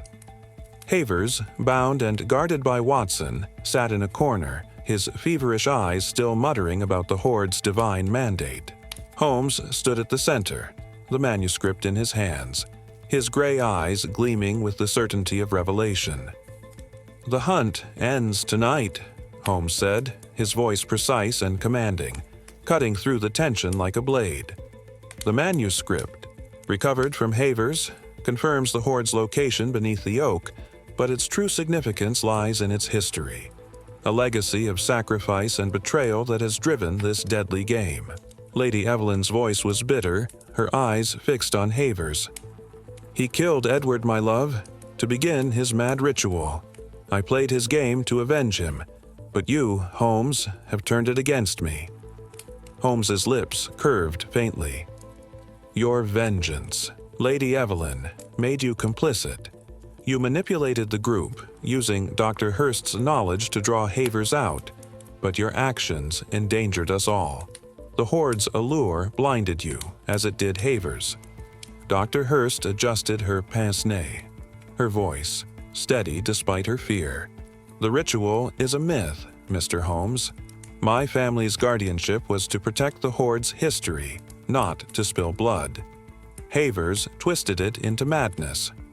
Holmes nodded, opening the manuscript to a page marked with runes.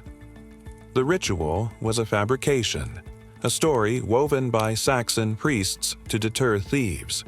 The hoard's true power is its historical value, a record of Æthelstan's reign, preserved by the Harcourt family. Havers believed it required blood, and Edward's death was his first offering. Sir Reginald's voice broke, tears streaming down his face. "Edward, my nephew, I never knew. Clara's grief, her locket, it was all tied to him." Holmes's gaze was piercing. Clara suspected foul play, and her knowledge made her a target. Grayson, loyal to the family, discovered Havers's payments through the ledger. Thorne, with his deciphering, came too close to the truth. Each was eliminated to protect Havers' plan. Langston growled, his fists clenched. "Then let's end it. The hoard's under the oak. Let's take it and be done." Carver's weak laugh echoed. "Always the brute, Langston. But Holmes is right. There's more to this. The manuscript, what does it say?" Holmes turned to the final page, his fingers tracing the runes. The manuscript details a final test, not of blood, but of wisdom. The verse, "The hoard lies beneath the warrior's gaze, where the first and last signs meet," points to the Saxon warrior statue, but its true meaning is alignment. The oak, the statue, and the Manor's chapel form a triangle, a ritual circle. The hoard's heart lies at its center.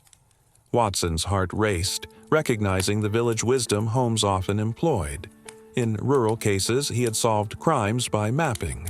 Human behavior, greed, fear, loyalty, onto physical spaces, like a blacksmith's forge or a churchyard. Here, the estate was a grander canvas, but the principle was the same.